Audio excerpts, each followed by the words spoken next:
Let's go! Glory, glory, Man United! Glory, glory, Man United! Glory, glory, Man United! And the Reds go marching on, on! Let's fucking go, boys! Let's go! Take that! Take fucking that! I'm sorry to swear, but I told you guys we can go and do this at Anfield. I'm so fucking excited right now. 4 losses in a row on that bald fraud's head.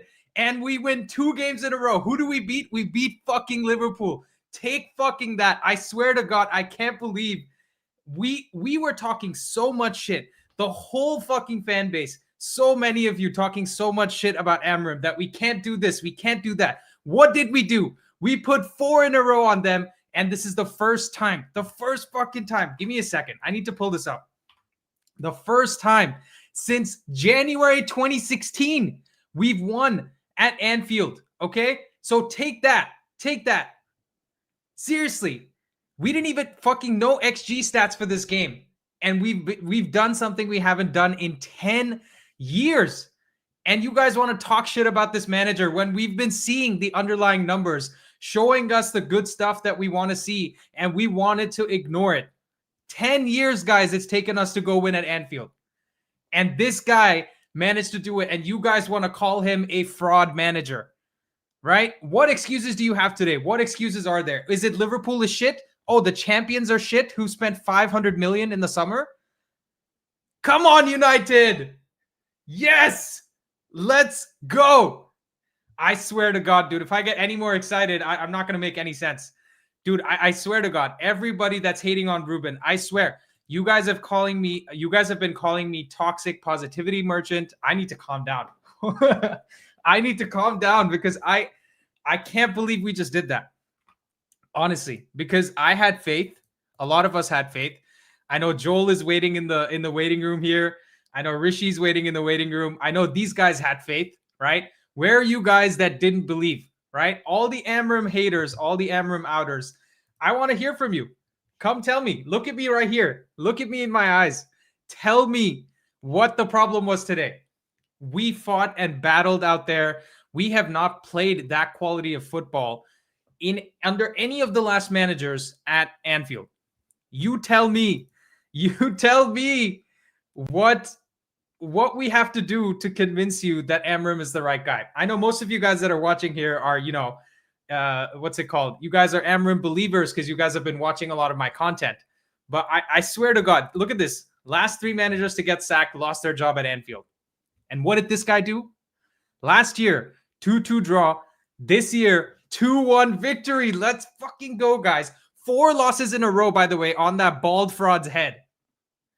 Who's talking now, right? Everybody, Jamie Carragher, all the pundits so far up Slot's ass. And what has happened? What has happened, guys? The manager that we're saying is so shit. He shouldn't even be managing in the championship. This is the type of shit I've heard from everybody. And this is what this guy does. I have no words, guys. Let's talk about some of the players. I want to get some of the callers in. There's already a few people waiting. You guys, by the way, it's pinned in the chat. The StreamYard link is pinned in the chat, so please join the studio. I want to hear from every single one of you. And where the hell was Twerkez today, by the way? I just saw somebody in the chat. Where was Twerkez? I want to see Twerkez twerking. I want to see him twerking to his freaking, shower, crying. But let's talk about some of our players, guys. I thought Ahmad had one of his best games in such a long time. Let's show Ahmad some love. He had an amazing game. This kid, the amount of defensive work he put in today was just amazing. It was so admirable. Casemiro, the fucking Brazilian captain Casemiro. How good was he in this game today? And what does Amram do when the 2 people on our right side are on a yellow card? He substitutes both of them in the 60th minute so we don't get a red card in the game. Okay, you want to say bad in-game management? Take that. And then Bruno, people were talking about Bruno misplacing passes. I was watching Goldbridge's stream. Guys, did you see the passes he was getting from Maguire that he was misplacing? He didn't have a perfect game, but he ran all over the pitch, so much so that he had to be substituted in the 85th minute after he got the assist for the winning goal. So Bruno, let's put some respect on Bruno's name. And then Cunha, this guy brought his Brazilian passport to freaking Anfield. What a performance from Cunha today, guys! You need to see my face here. Mateus Cunha, what did you take before this game that you weren't taking in the previous games? Because, dude, what a freaking game from you! Amazing freaking work. The amount of times he progressed the ball forward for us with his dribbling, the amount of times he was pulling the Liverpool center backs out of position, it was just immense. Like, what a freaking game from Cunha. And I want to see more of that, dude. Like, we benched a striker that scored 2 goals in 2 games for this guy to start in this game. It was a big call, and he made it, and he did the work for us, man. Like, what? Honestly, guys, the amount of joy I get, not only from doing something we haven't done in 10 years as a club, but also that we get to contribute to Liverpool losing 4 in a row. I want to get this guy's head. Hold on one second.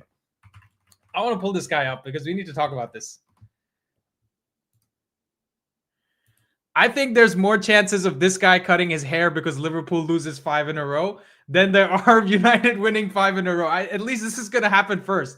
I think this guy's going to have to cut his hair because Liverpool lost 5 games in a row. Not because United won 5 games in a row. Because listen, they're going. Who are they playing next week? Let me just look at this. Let's laugh at these Scouse bastards one more time. Look at this, 4 in a fucking row, and they're playing Frankfurt in the Champions League, and then Brentford away in the Premier League. Which, by the way, is a difficult game, guys. I don't care if it's 5 in the Premier League or 5 in a row, all competitions. But somebody in Liverpool is shaving their head because Liverpool's losing 5 games in a row. My God, guys, I am buzzing. You guys, please get in the studio and give me your thoughts, man. There's 200 people live right now. I am buzzing, guys. Rishi says Cunha got super glue on his boots. Absolutely, man. And Sky Sports says United changed the system because of us. Amram finally bent to our will. I mean, guys, just stop it. Stop it with the bias. Yeah, Mango Tango says, drop likes on the stream. Absolutely, guys. Please show your support. Like for the win. All of us are here happy. Finally, the day is here. Guys, I don't think you appreciate how big a victory this was. You need to take this all in, right? We scored in the 2nd minute. And by the way, Bruno could have and probably should have scored in like the first 15, 20 minutes. And he just missed his chance. Right, he hit the post on the outside, and yes, I know Gakpo hit the post and all that. But go to a Liverpool fan channel if you want to talk about that stuff. If you want to cry about why they didn't manage to do the things they wanted to do, but we have won. Let's go, GGMU boys! Glory, glory, Man United! Fucking kiss the badge right here. Let's go, let's go. All right, I'm bringing in Joel. Joel, you're live on Footy with an Edge, my brother. I am. I need to calm down, dude. I need you to speak. Same. I'm so happy. Like, I'm buzzing, dude. I'm buzzing. That was insane. Yeah. But like, finally, we win a game where it's 50-50, because usually the last few games, when it went 50-50, we lost or we drew. Yeah. But then today, even though you could say like, oh yeah, like Liverpool deserve a goal, but we played really good. Like, we really did, like, yeah, we really played good. And the lineup, because I went on Reddit, and a lot of people were upset about the lineup, and they said like, oh yeah, like Sesko should play because he's been playing good, and Doru should play. I just want to interrupt you, Joel, and a moment of silence for JJ Bull and everybody on The Athletic, by the way, who was criticizing United. Oh, we take so many long shots. Oh, we're such a bad team. Oh, our creation numbers are not good. Oh, this, oh, that. What happened today? Tell me. True. Liverpool created good chances. Who won the game? Oh, yeah, we did. Who won the game, right? Because that's what they said at Arsenal. We played a good game, but we lost, right? Yeah. So Arsenal won the game. So who won the game today? We did. Exactly. And we defended actually really well, I would say, even though like they should have. Yeah. I mean, we should have also scored more. I Dude, feel Gakpo was their best player by yeah, far, right? yeah. Gakpo was their best player. Sorry, I keep interrupting you because I'm still like Okay, downloading the game in my head. it's But okay. Gakpo was their best player. He probably deserved more than a goal. Like, let's be Yeah, fair. But we yeah. are playing at Anfield. This is the champions, Yes. right? This is equivalent to under Fergie if like I don't know, Tottenham came and beat Man United after we had just won the league. Yeah. That's who at Old Trafford. Yeah. That's what this is, guys. So let's not make excuses for Liverpool. They had 7 attacking players inside our box at one point. Did you guys see Salah miss a fucking sitter? And did you see how well Lomans did, by the way? Let's give some love to Lomans as well. Our Belgian viewer here can show love to our Belgian goalkeeper. My fucking God, how good was Lomans? Just talk about it, man. Very, very good. Like he did like everything that he needed to do. He claimed balls. He was just level-headed. He didn't even set a foot wrong. Like if I look at, because I was looking at Tottenham earlier with what Vicario was doing, like for them, that like we have a way better goalkeeper than Vicario. Like, oh man, I have so many comments to make about Tottenham because they were supposed to be 12th on expected points and they were overperforming. And what happened today? They reverted to the mean. And we have been overperforming our numbers, but not getting the points. And what happened today? Reverted to the mean, right? We got the victory that we should have been getting in the previous games, but we got it today. And for an opening 8 fixtures, guys, I don't think we've ever had a more difficult start. We've played every single one of the top 4. And what happened today? We beat the fucking champions. Let's go. We did. And also, like the way that we played today, like it was kind of defensive, but we have to play like that because same thing as if people have seen the game that City played against Arsenal this season, like they were also defensive at some point. Like, so we played such a good game.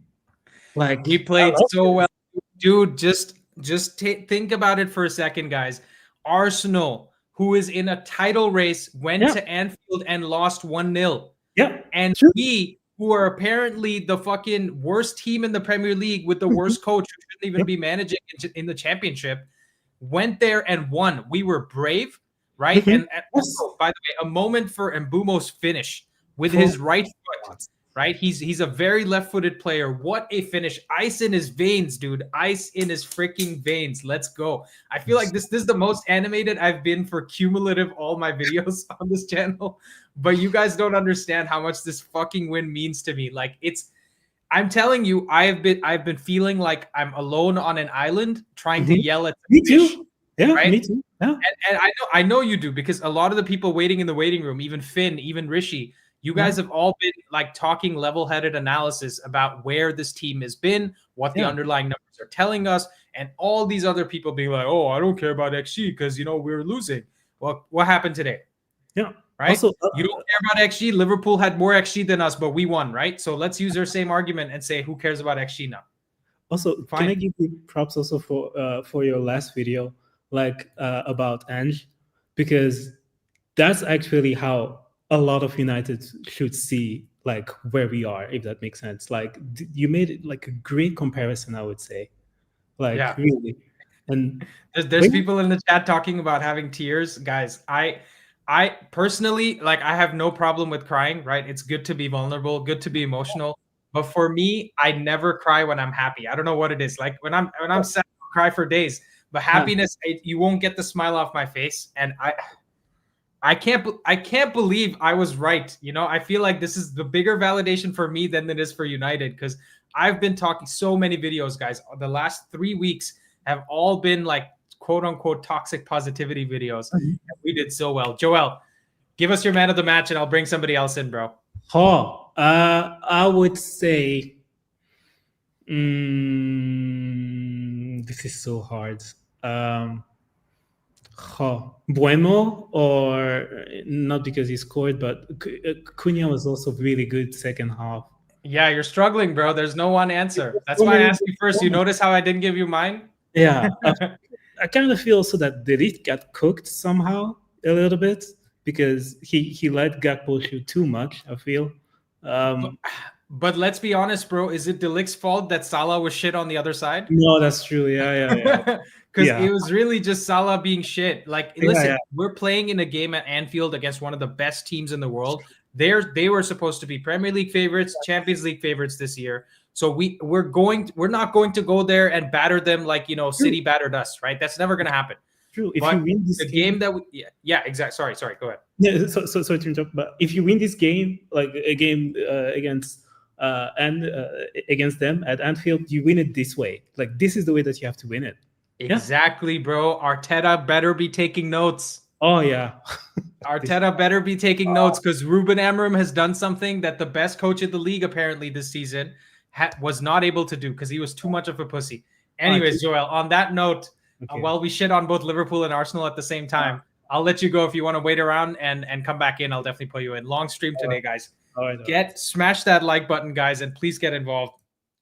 Honestly, I am buzzing. Let's get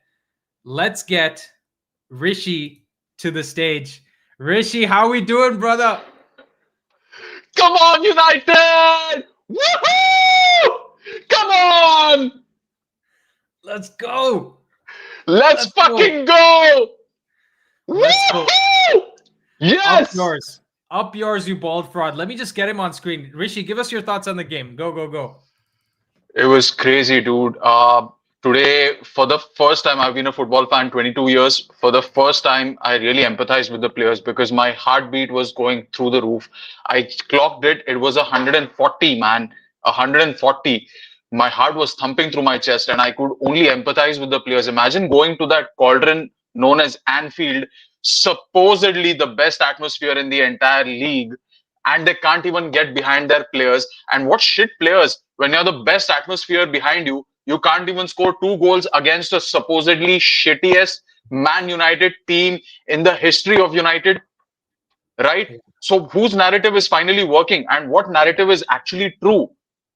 Is it the truth that actually we have been creating chances every single game, averaging two expected goals per game over 7 games, and finally our XG has caught up with our performances, and finally the ball frauds XG has caught up with his performances. Opta put out a post a few weeks back saying that you cannot escape XG. You cannot escape XG. It is the collector that always collects. Only death and XG are inevitable.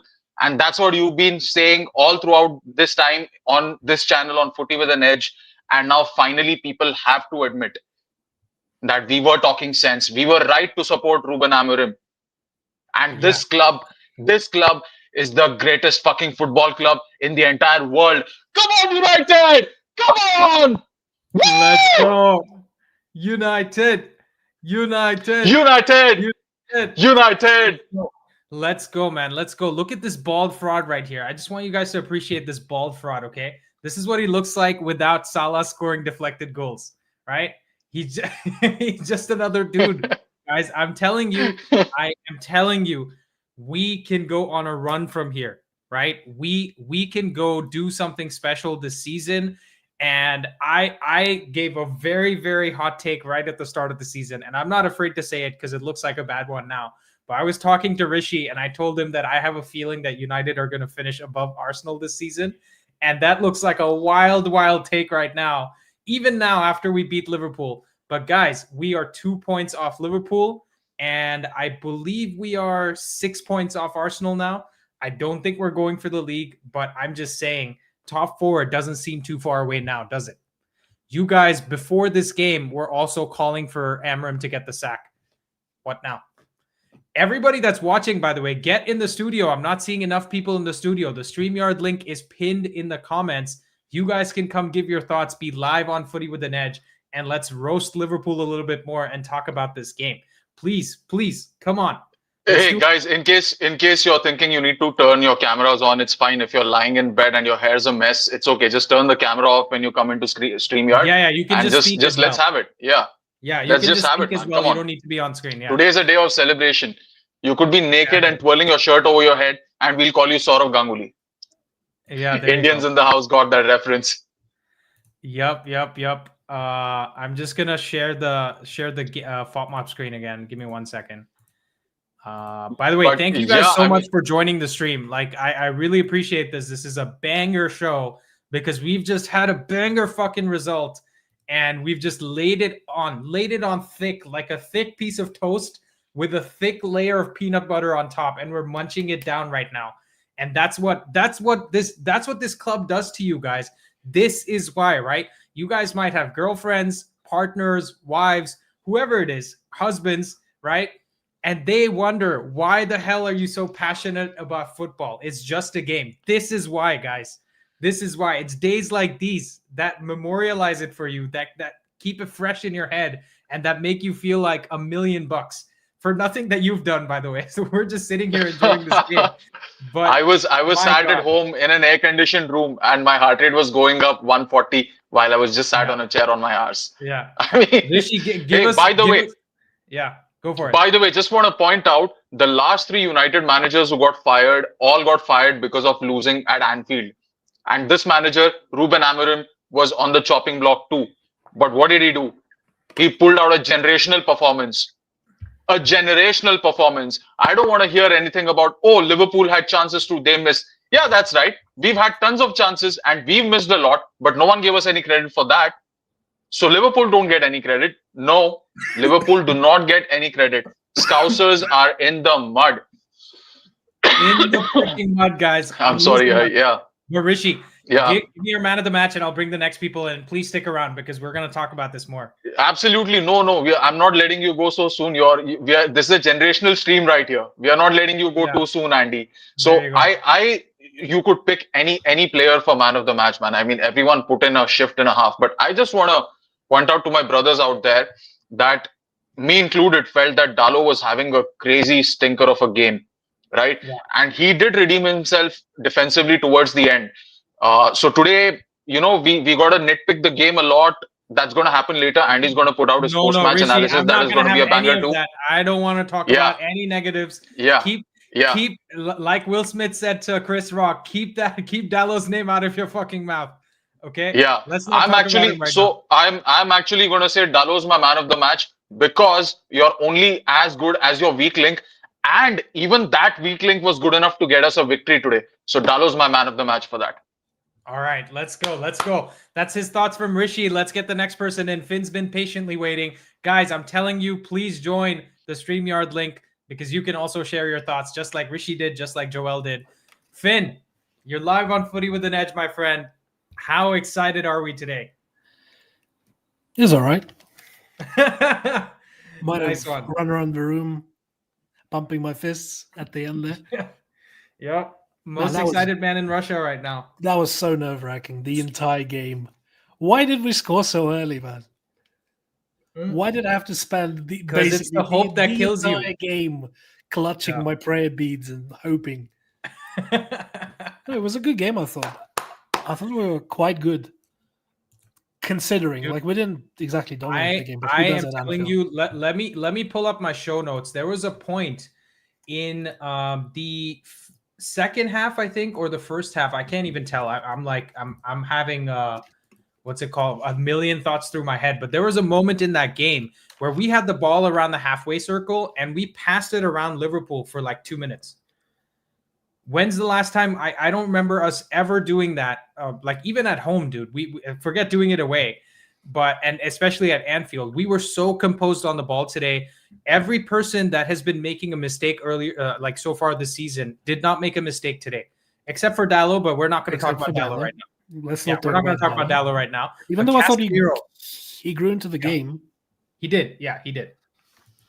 Yeah, let's give him his flowers. We gave the ball away on purpose, but when we did get the ball, I thought we were quite a bit more comfortable than in a lot of previous games. We didn't look panicked. We looked like we knew what we were doing when we were on the counter.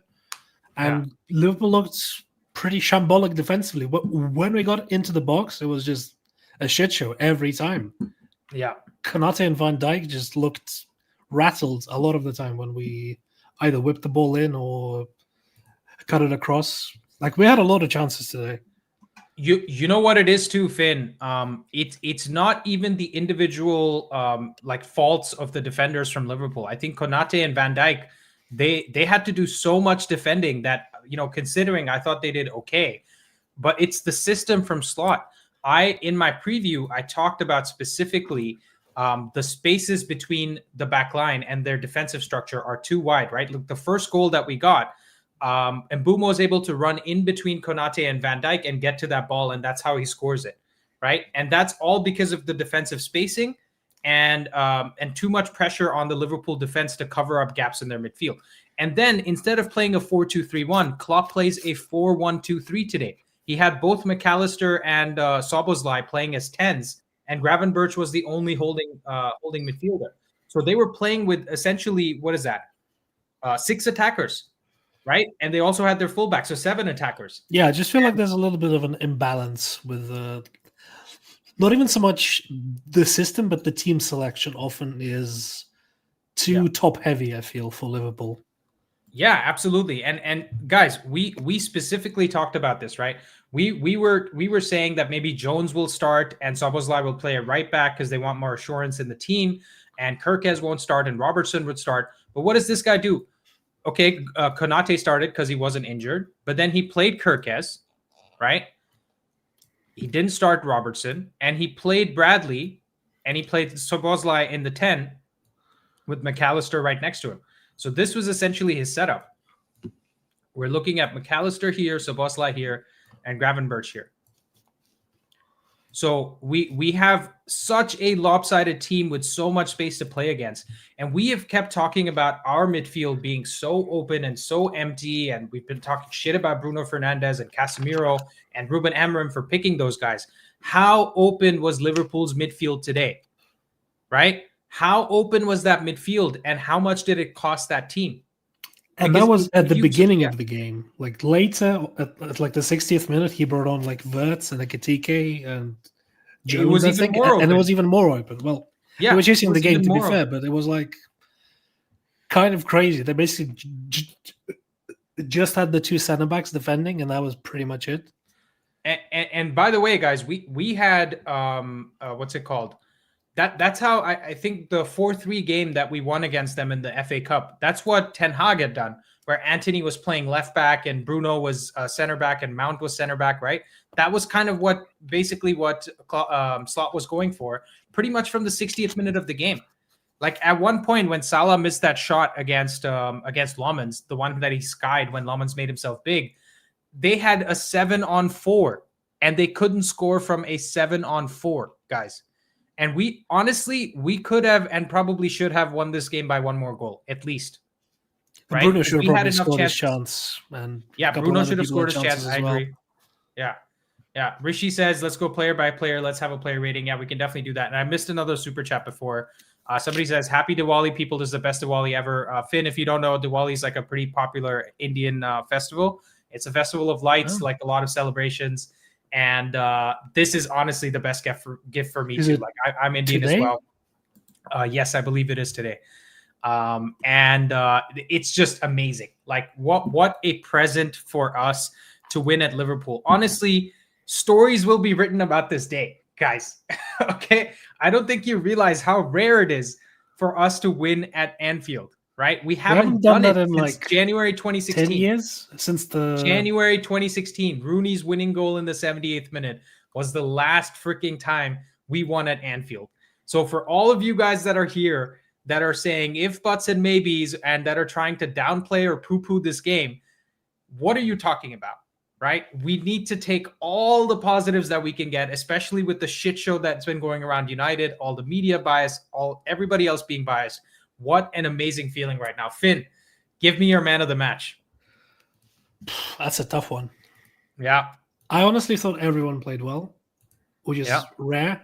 Like even Dallo, as I said, I thought he was pretty poor first half, but he grew into the game. Yep. If I had to pick one, I thought Ahmed probably was the best performer in the team, even though Very nice. subbed off because of his yellow. Yeah, but doesn't matter. Doesn't matter. Which I didn't think was a yellow, by the way. Yeah. But I thought he was on balance, probably the best performer. But I could talk about a lot of players here. Like Mbeumo was great throughout the game, limitless engine, ran pretty much the entire game, made good runs, intelligent runs. Cunha was great, Maguire, obviously, probably the funniest man to score the winner at Anfield, I would say. But, Yeah. he was good. I kind of questioned Amorim when he started over Euro, but I don't know. You proved me right, I guess. Yeah, that's an interesting one, right? For me, I wanted Euro to start as well, and I was a little bit worried. I think he was thinking about Maguire as a better passer, and he knew He's that we not. weren't going to. That we're no, but his logic is what I'm telling you. And I think he knew we weren't going to play much in counterattacking situations because Liverpool are going to be in our half. And that's probably why he decided to, stick with Maguire for most of the game. He did bring Euro on later for Shaw. I just and thought Euro Euro's did well pace at the would end. have been helpful against players like Gakpo and Salah. Yeah, I would agree with that. And I would agree with your shot for Ahmad being man of the match as well. Finn, please do stick around if you want to come back and have the group discussion towards the end. But you smashed it, mate, and I'm so excited. And I'm glad. What time is it for you in Russia right now? It's 9 o'clock, just about. Okay, yeah, that's not too bad. Yeah, it's not too late. It's fine. Yeah. But anyway, stick around, Finn. We got so much more to talk about. Let's get the next caller in. We got United Matters. Hey, you're live on Footy with an Edge. Go on, introduce yourself. Have you called in before? Hey, do you guys hear me? Yes, I can hear you. All right, perfect. All right, no, I've never called in before. Maybe just in the euphoria of the win at Anfield after nearly 10 years. So I thought I should really also call in, and it's been a really long time because I've been I've also witnessed the 2016 win when Rooney scored the winning goal. Yeah. But I mean, I've been following you for not a long time because it's really difficult to find the good United content creators because you don't fit the algorithm, right? So yes, no, I do write on your videos. I mean, mentioning how thank you for the positivity because I find that most of the United channels, they run on the negativity, and everyone wants to talk about history of the club, but one thing that there were a couple of things that Sir Alex Ferguson said when he left the club, and he said in his retiring speech that you have to, your job is to back the manager, right? You don't falter in whether you lose games, you win games, you back the manager, you back the team. That is. And people forget all those things, So, anyways, I've always been of the, on the kind of, back the manager, okay? Because I mean, even if we do have knowledge, we would never have enough knowledge as the managers who are managing the team. So, anyways, great win. Can you? Sorry to cut you off. Can you just introduce yourself? Like, give us a name and tell us where you're calling from as well. So I'm Awad. I'm calling from Germany. In Hamburg. You said Awan? Did I get that right? Yes. Yeah. So Awan, you bring up some very good points, right? Because everybody likes to use this stick to beat Amorim with, saying like, "Oh, you can't compare him to Fergie, and you can't you can't say that he needs time because we gave Fergie time." Guys, the point of what Fergie said wasn't just to give every single manager, regardless of how they're shitting the bed, time. The point was to give somebody that is showing something to you and look at that and give them some time, right? And with Amorim, all the videos I've made in the last month, go watch every single one of them that I've made that talk about the system, that talk about a game, that's a preview video. What have I said? We have seen the underlying numbers and they have shown that we should be doing better than we are. And what did we do today? The underlying numbers weren't as good as some of the other games, but we overperformed them and finally made something happen. What have we been doing in the previous 7 games? We've been performing worse and worse than our underlying numbers. And today, finally, we reverted to the mean and we're performing basically like we should, right? So I don't know how you can hate on this guy. Like everybody talks about his like Gucci flip-flops or like, well-dressed guy, and Carragher even said that, right? Like what shoddy analysis to say that because he's good looking, we're giving him time. Like that's nonsense. He's playing good looking football, but you can't be saying that. Well, I get your point. I mean, the thing is, people, you know why Carragher does it. You know, I'm pretty sure he doesn't love all the hate he gets by doing these comments, because I'm pretty sure he's getting a lot of hate comments because of, from the United supporters. But he's doing it because he wants the attention. He wants because the attention to him is money. So no, also his whole life has been torture watching his biggest rival just win trophies, right? Yeah, and his captain slipping and giving Slippy G. away the Slippy championship. G as well. Yeah. So he's got a lot of hatred within him, and it's cool, right? It's in vogue to basically shit on United. So he's just piling on, right? Just like, guys, at some point in our lifetimes, Liverpool is going to be shit again. And you watch me over there being the most biased mofo out there and talking all types of shit about Liverpool, right? So I can respect Carragher doing that. What I don't understand is why the hell people like Gary Neville, people like Paul Scholes are just sitting there just being like, oh yeah, back in my day, we did so much better. Explain that, right? I bet you Paul Scholes' analysis of this game is going to be, oh yeah, I thought they played well. They showed some fight for the first time in a long time, and it was a nice goal, but looks like Harry Maguire was the striker again, right? And he's gonna try to downplay this as much as possible, and he's not going to give credit to Ruben Amorim like he deserves. He's not going to give credit to the coaching system, and let's be honest. A little bit of credit should go to Ineos as well, because they have come out publicly and supported this guy. And look at how he's repaid their fee. You just said Ineos. I mean, just a point to mention on Ineos. We keep talking about, not we, but a lot of people talk about sacking the manager and, he's not performing, or he should change the system, or blah, blah, blah, whatever. But what about the managing system that hired Amorim? I mean, why are they getting the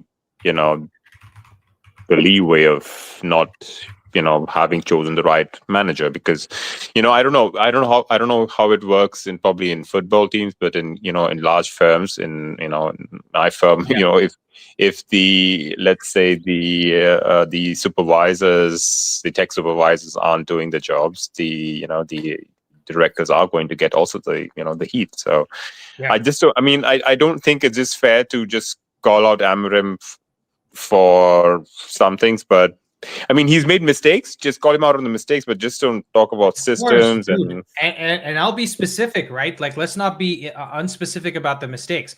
Exactly. The Brentford game, he made a mistake by starting Maguire instead of Euro. I had specifically called out that we're going to be vulnerable on the counterattack, so let's play center backs with pace. But he went with Maguire anyways, and we paid the price for it. In the City game as well, right? Yeah, go for it. What was your thought on when he took out Ahmad? When he substituted Ahmad, what was your first thought? He was on a yellow card, so I thought it was a smart decision, because he also took Casemiro off at the same time. Yeah, but Casemiro, I think Casemiro also got injured at that point of time, so he immediately injured to the bench. Yeah, I don't know if did he actually get injured, because I must have missed that amongst all the euphoria of the game. Okay, no, I mean, I hope he's not, because I think he was really pivotal in the game. I think he's growing into the role that he needs to play, and we look good when he's playing next to Bruno. What I also see, I don't know if I've never seen anybody talk about it. Our shape gets very lopsided when Bruno's trying to cover also for Casemiro. So we look, and when the ball shifts to the other side, we don't look so organized when we're actually shifting to the other side. We're looking, because Bruno's just trying to cover, I don't know, Casemiro too much. So I don't know the shift. I don't know. Maybe I could just make a video and just send it to you. I don't know, somehow. I don't know if you have a Discord or something. You could take some. Yeah, you could take screenshots. You could take a video, send it to me on Discord. Absolutely, I could take a look at it. What I'm going to do as well, obviously, guys, is stay tuned for the longer analysis that I'm going to release in about 10 to 12 hours from now, because obviously I need to get the footage first and then look through it, analyze it, record it, and all that. But obviously, we're going to see a lot more detail in that. So please smash the like button and be back here when I release the video in about 10 to 12 hours time. But Owen, give us your man of the match, and I'll bring the next caller in.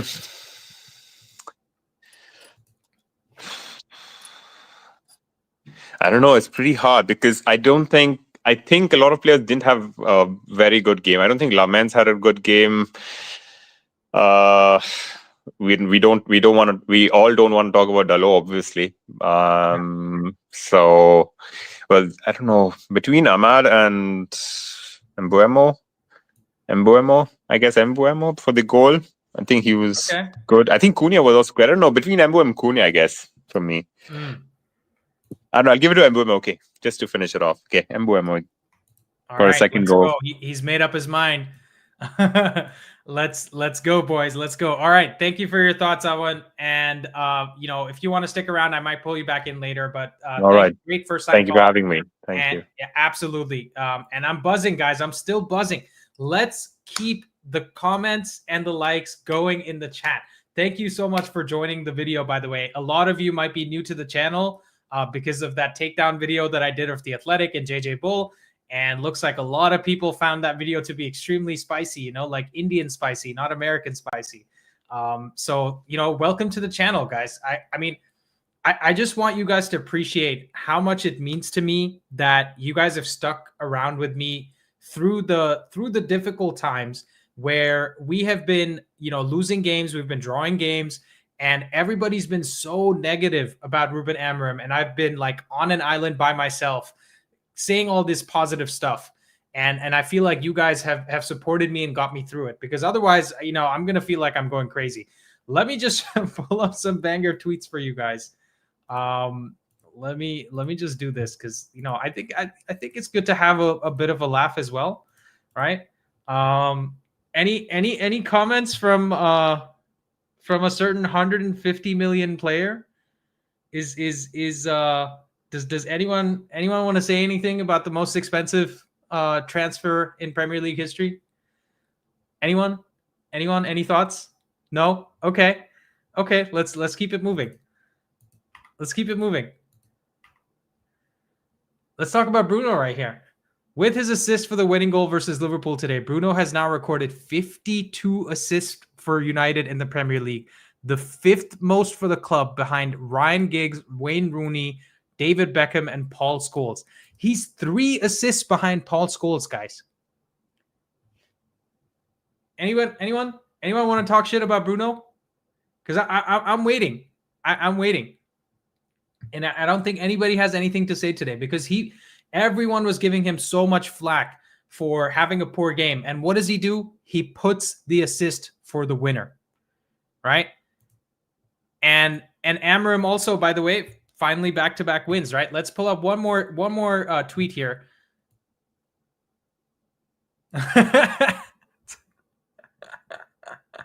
This guy's a Everton fan, obviously. He's talking about Arne Slot wanted the PGMOL to disallow Man United's opening goal because BVD elbowed McAllister, his own teammate.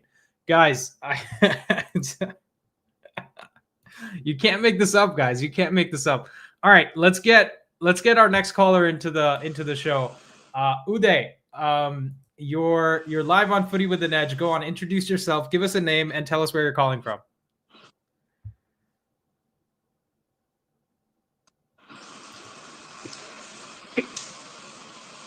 Hey, thanks. I think this is the best Diwali gift to supporters, fans, lovers. It was incredible. And Andy, I couldn't get up from my seat for the whole time, except in the halftime. I was just so excited. Firstly, I think hats off to you. You bring a sense of calm. You're very rational in your analysis, and you present it in a very cogent and very structured way. So thank you for that. Obviously, you've taken a break, and I'm kind of new to the channel. I think more power and more support to you. I also commented that, your channel, I hope we reach 100,000 subscribers and, more by the time United win the league. We'll make it happen. We'll make it happen one video at a time.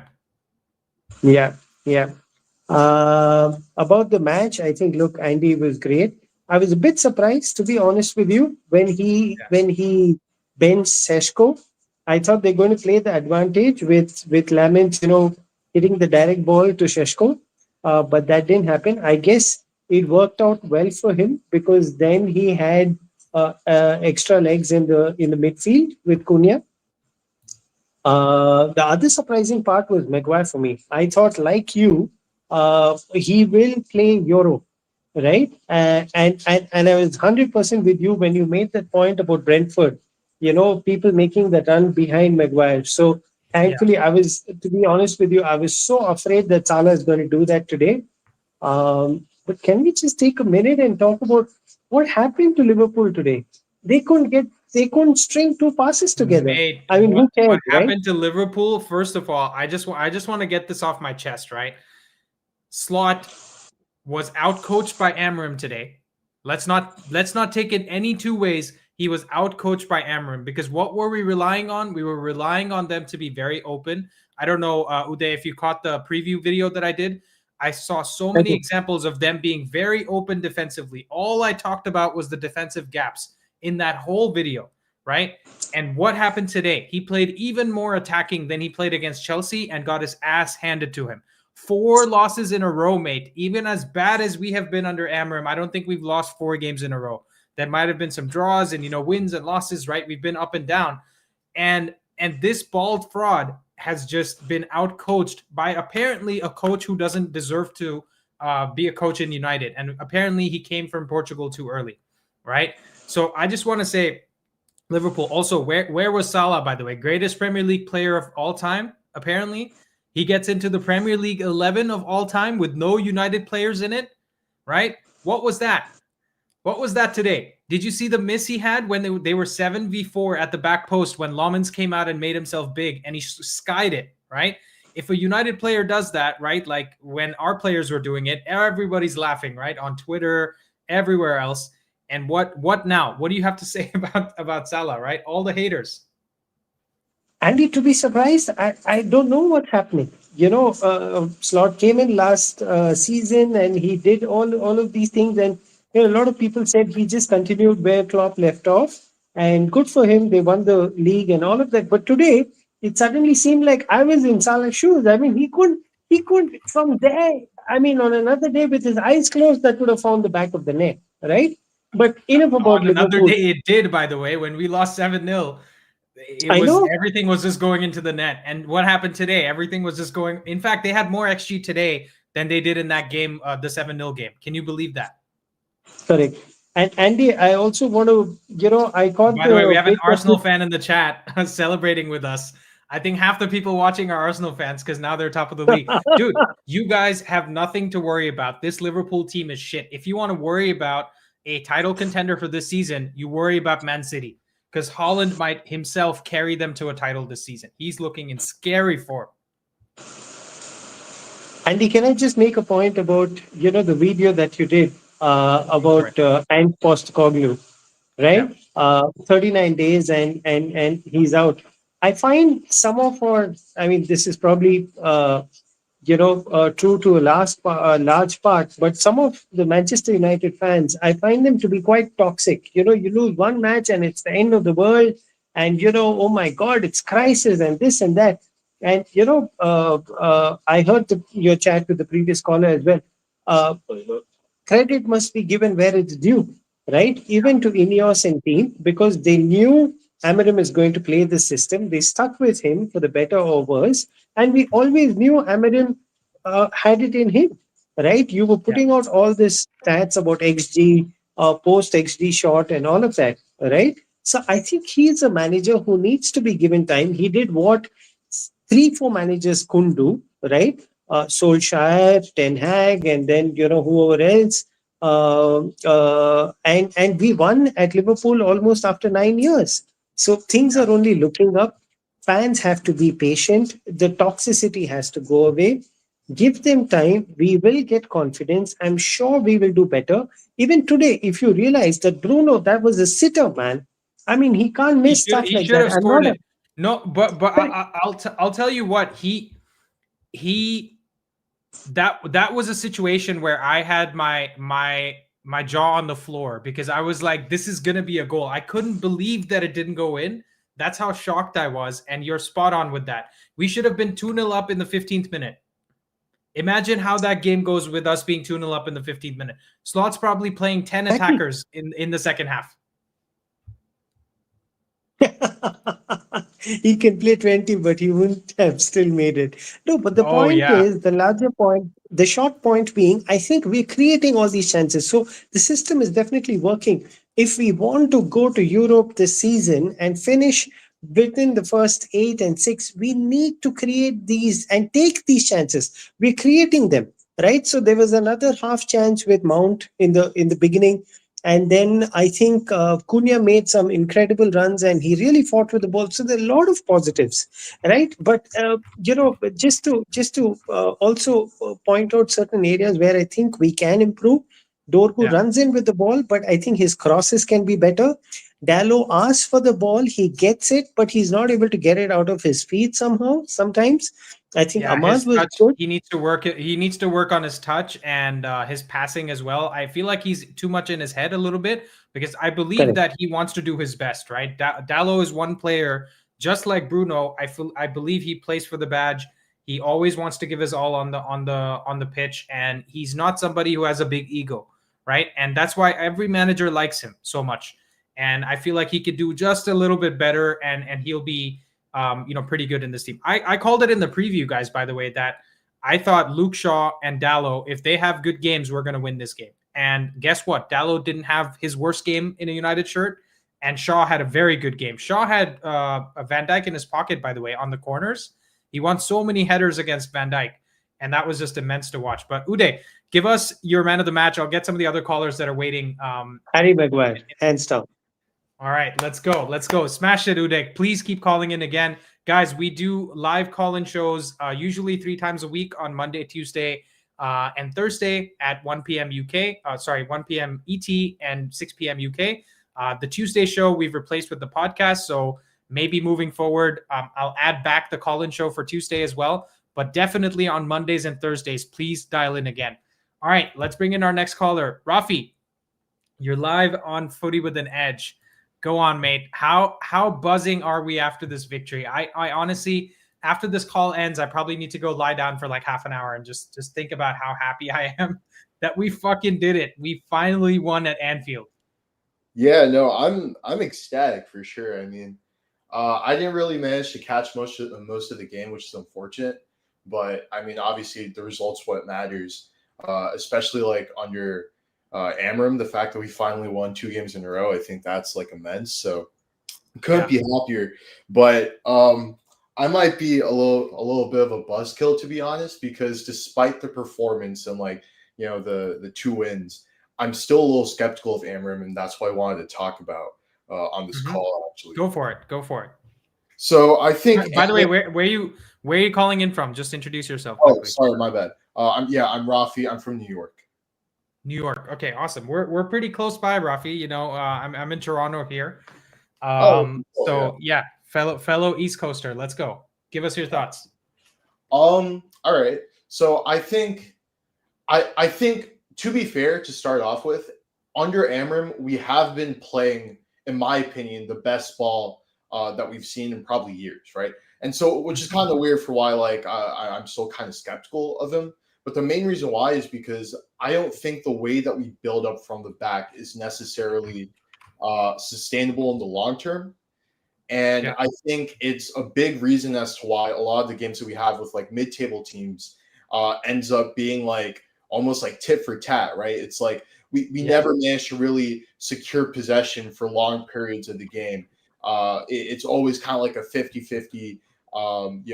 One punch after another, it's way too uncomfortable for a team like United that realistically should be winning more than half their matches pretty easily, right?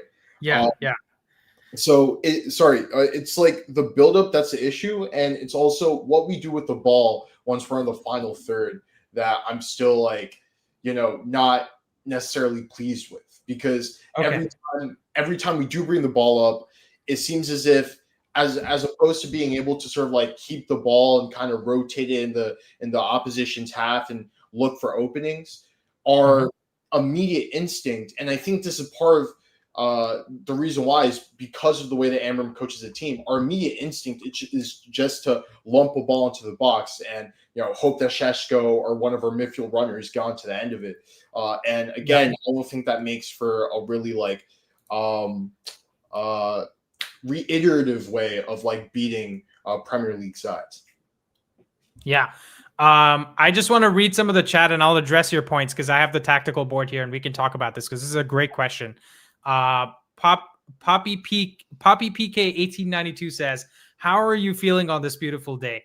My friend, I am fucking gassed. I could not be more happy. We have won at freaking Anfield, this hallowed ground that Liverpool play on, that we haven't been able to beat them for 10 years under 3 managers. We went through 3 years of Jose, 3 years of Oli, and 3 years of Ten Hag, and we weren't able to do this. And guess which manager made us win it? The guy who we think is worse than all 3 of them, right? So I am gassed. But anyways, Rafi, all right, I respect your point. I think you are asking a very valid question and you're showing your concern, not your hate for Amram, right? So I want to clarify that for those of you that are watching. So in Amram's system, right, what he's trying to do is essentially play like a 4-4-2 or a 5-4-1 when we don't have the ball. Today, he actually played, I think, a 5-1-4 where Casemiro was the only one holding in the middle. And we had a front line of 4 players with, Cunha, Mount, Mbumo, and Ahmad, who were kind of, pressing from the front. In his system, what he's trying to do is basically progress the ball vertically, as quickly as possible, right? So what he tries to do quite often is bypass the midfield and get straight into the front 3 so that they can work with the wing backs who can go beyond them and make something happen that way. And so that's why what we're seeing is the ball progression is not very measured like you see a team like Liverpool or Man City do, right? Where they're going from line to line to line, where the ball goes from defense into midfield into attack. Amram's system is designed to be in a situation where the defenders can be the midfielders, the attackers can be the midfielders as well, right? So essentially, the person that's progressing the ball is not always the midfielder and not always the defender. It can also be the attacker who's dropped into the midfield. It can also be the midfielder who's gone into the attack and receives the ball directly from the defender. And right? And yeah. Sorry, that's part of my issue with the way that he tries to build up, right? Yeah. So it's pretty obvious to everyone watches the games that during the first 20 minutes, United is insane, right? That's usually at least for this season, that's when we generate most of our chances, and when it seems like a lot of other teams can't really mark us. But I feel like part of the reason as to why we do so well at the beginning of the game is because, in my opinion, the tactics that Amram uses are a little unorthodox. The fact that he just kind of also allows for defenders to really play these direct balls that other teams need time to adjust to. But once other teams really manage to mark all of this sort of so Amram tries to make the diamond, teams eventually do end up marking players out of the diamond, and they also do a decent job of covering the exit passes. And what happens then is we kind of have a lot of clutter in the middle of the park, right? Where we're lumping these long balls, and sometimes we lose it. At times we lose it too frequently, and then it gives the other team just too much of a chance, especially against mid-table teams. I think, in my opinion, Amram's system is actually best tailored to play against the top 6, right? Because the top 6 really wants to control games.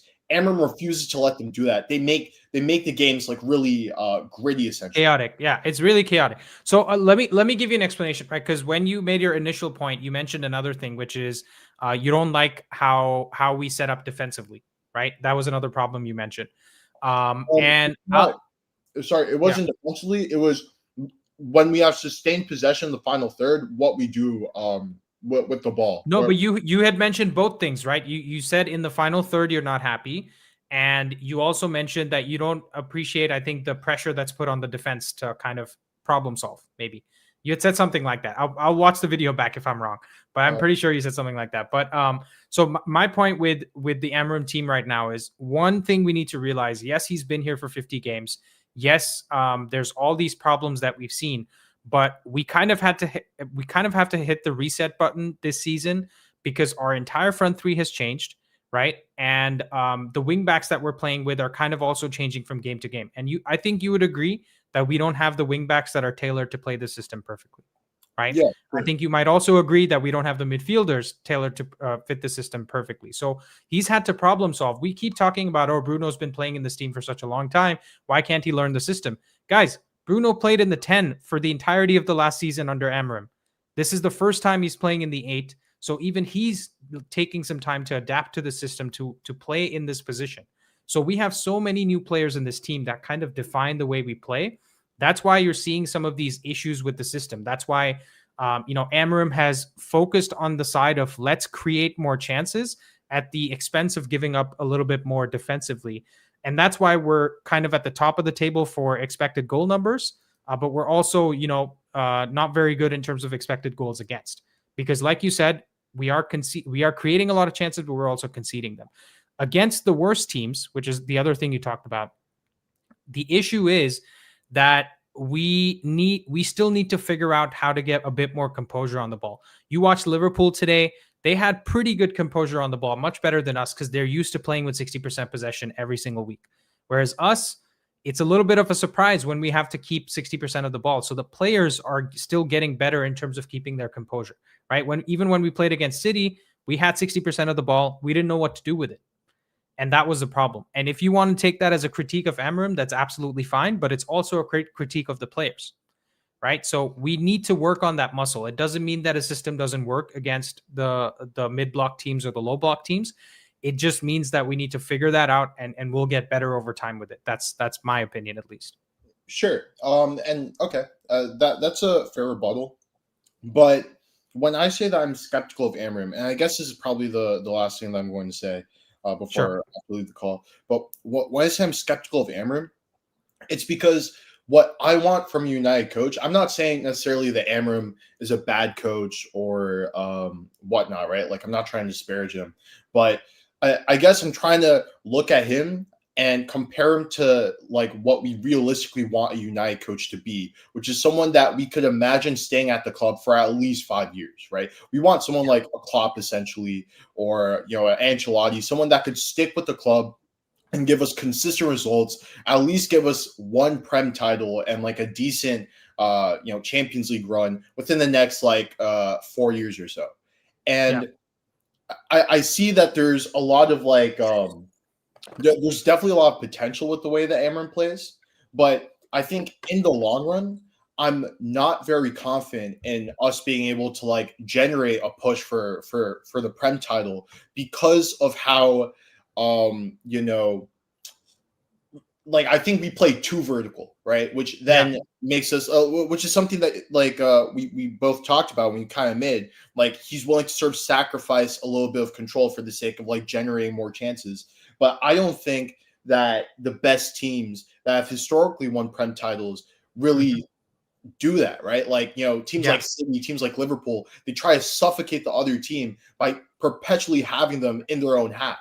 I think Amorim's system is suited for that, and because of that, I don't think that he's going in the long run. He's necessarily the coach that I still want to see at United. Makes sense, dude. Makes sense. And listen, all I'll say is, I guess time will tell if he can problem solve the way that you want him to problem solve. Because I'm optimistic that he can figure out the things that you're talking about, but maybe you're a little bit less optimistic, and that's totally fine. But Rafi, you smashed it. Thank you for the first time call. I'll get the next caller in. Thank you so much. Right. Have a good one, bro. See ya. All right. Let's get the next caller in, guys. Hari, you're live on Footy with an Edge. Go on. Give us your thoughts on the game. How are you feeling? Are you buzzing? Hey, Andy, can you hear me? Yes. Yeah. So I'm Hari calling from Tokyo. It's almost morning here, so I should go back to sleep sometime, but the adrenaline wow, thank you for just being keeps patient. you up. I know you've been waiting in the stage for a long time, but amazing. No, it's fine. I've been, the adrenaline just doesn't get you to sleep, right? So yeah, passing for the win. But just few things that I wanted to point out. The reason I started following your channel is because your channel is so refreshing, as in it's against all the mainstream narratives, right? That keeps coming up. and all the negativity that surrounds the fan base. You just call out the facts for what they are, which kind of attracts me to the channel. So thank you for that. Yeah, absolutely. Thank you for being here. Like, it's nice to see that I'm not the only person that feels this way, because clearly a lot of people are watching the videos and they feel the same way, right? Because they're sick of the negativity. Yeah, and it's I just always find it weird that it's always United, right? And these big media channels, they always have these agendas out. Like if you look at Sky Sports, for example, towards the end of last season when Amorim was not winning the games, they almost had him out of the door, and they couldn't wait for the games to start this season. As soon as the first loss came in, the stories were there saying he should be sacked, and some of the things that were discussed were like borderline disrespectful. Yeah. Especially these guys like Jamie Carragher coming out after Casemiro had that horrible game, saying he should retire. I mean, who says kind of things like that? Dude, Carragher could not lace the boots that Casemiro is wearing. 5 Champions Leagues and all those titles for Real Madrid. Like the players that this guy played in the midfield with, Casemiro did, Cruz and Modric. How can he? Who is he to call for Casemiro to get to retire? And by the way, we have criticized Casemiro a lot, right? Because he's looked off the pace. But what has he done this season? He's gone in the offseason. He's lost weight. He looks fitter. He's the Brazil captain now under Ancelotti, which also tells you the amount of respect he's getting, at least for the way he's playing right now. And what a performance he put in today. That was an amazing performance from Casemiro. He deserves a lot of credit for that. And he basically didn't put a foot wrong. He was so assured. And he showed that Champions League experience that we kind of signed him for, right? So I'm very proud of what Casemiro did today. No doubt. And just going on a tangent here, I mean, all of these guys are saying the 2 in the midfield for United doesn't work, right? I mean, I can just flip the story around to Liverpool. That's the same thing that they're doing. They're putting Gravenberch and who's the other guy? Today it was the number 10 from McAllister and Argentina, Szoboszlai, McAllister, right? Yeah, Gravenberch was so playing alone in midfield. Yeah, they just play the 4-2-3-1. They put Wirtz as the number 10. But it's these 2 guys playing midfield, and they just keep getting overrun game after game after game. And they don't have the balls to point this out. But as soon as we play Casemiro and Bruno, and some things don't go against us, all of a sudden knives are out, right? Yeah. I think the 4-2-3-1 is like kind of getting out of fashion, because the 2 in midfield is kind of, in the Premier League at least, it's getting a bit overrun. The formation that everyone's playing nowadays is 4-2-3-1. I mean 4-3-3, or the 5 at the back. That's kind of getting over the 4-2-3-1 that's been there for almost a decade now. Yeah, but anyway, for sure. Hurry, give us your man of the match, because we got a few more people waiting in the call. But give us your man of the match, because I'm buzzing. For me, every United game, I always feel Bruno gives us 100%. He should be the man of the match, but he should have scored today. But for me today, Maguire, the personality that he showed in his United career and coming away from Anfield with the winner, it's Maguire for me. Great shout. Great shout. Hurry, you smashed it. Please go get some sleep, my friend, because you deserve it. Because I bet you're going to wake up tomorrow and still be buzzing. So don't worry about missing out on the buzz. Thank you so much for your thoughts, my friend. And I will see you next time on the next call. See you. All right, that's Hurry from Tokyo, guys. I don't even know what time it is right now. Somebody put in the chat what time it is. That's crazy. Marcus, we did not get trashed. We had one of the best flipping games I can remember from us. Let's get the next caller in. We have Liam. Liam, you're live on the show. Go on, introduce yourself. Give us, is that your name? Or is that Liam? And where are you calling from?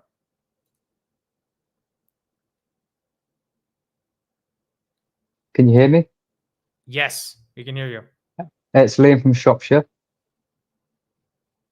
From where, sorry? From Shropshire, England. Okay, nice. Nice to meet you, Liam. I believe you're a first-time caller. Go on, tell us. Are you buzzing from that game? What are your thoughts? Absolutely, Mateus Cunha, what a player! What a player! I'm just as much as a Wolves fan as I'm a Manchester United fan, and Mateus Cunha last season for Wolves single-handedly won us games. So to see him perform like that tonight, it was redemption for him. Absolutely. Did you enjoy it? And dude, have you seen the starting of the stream? Like after you get off the call, just watch the first 10 minutes. I'm losing my mind.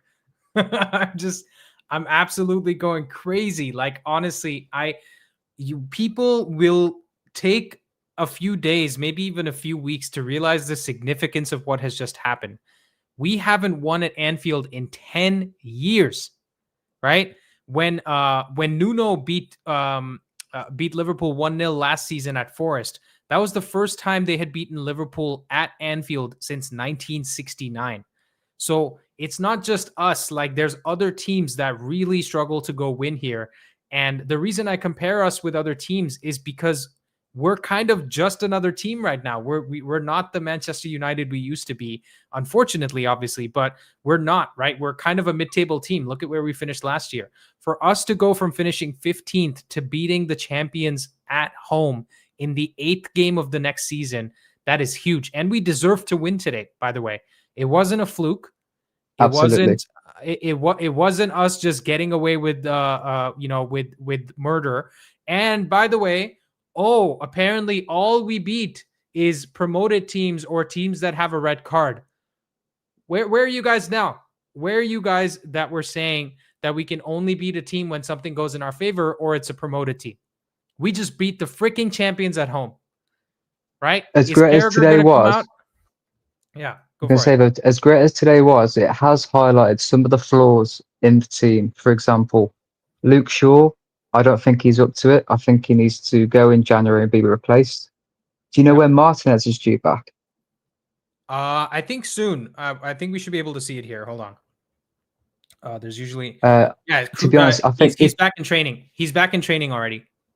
Right, that's good news. If Dorgy was 30, I'd want him gone. It's a good job he's only 20. He's just not mentally up there. I think he is physically, but he's just not up to speed mentally with the game. Maybe that's due to lack of game time or because it's Anfield away. I think he needs quite a bit of time to really bed in Dorgy. Delo is a deer in headlights in that position. Other than that, I think we're doing really well. And I think if we just sort out Shaw, Delo, and Ahmad today, how good was Ahmad at right wing back? He was immense. Yeah. The defensive work that he put in. Gakpo. Yeah. Yeah.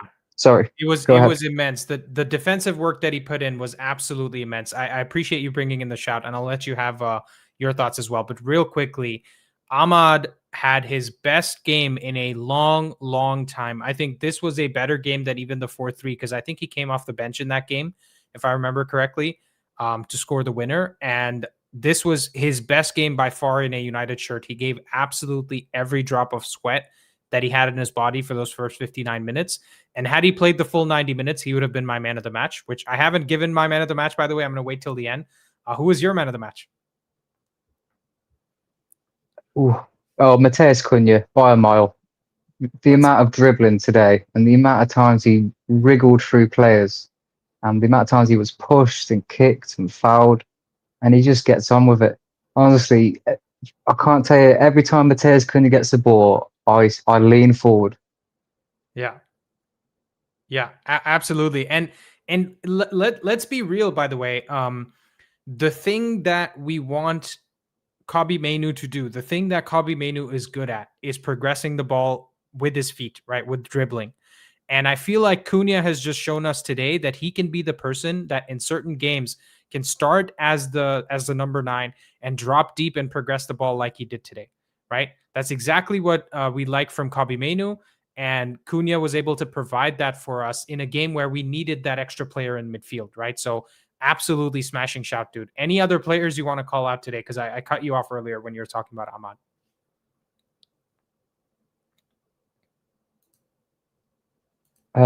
Definitely De Ligt. I think De Ligt was a leader at the back today. Lamens looks, he's night and day having a goalkeeper like Lamens in goal. It doesn't give me a heart attack. Bruno did well considering he's playing out of position. He's still learning it.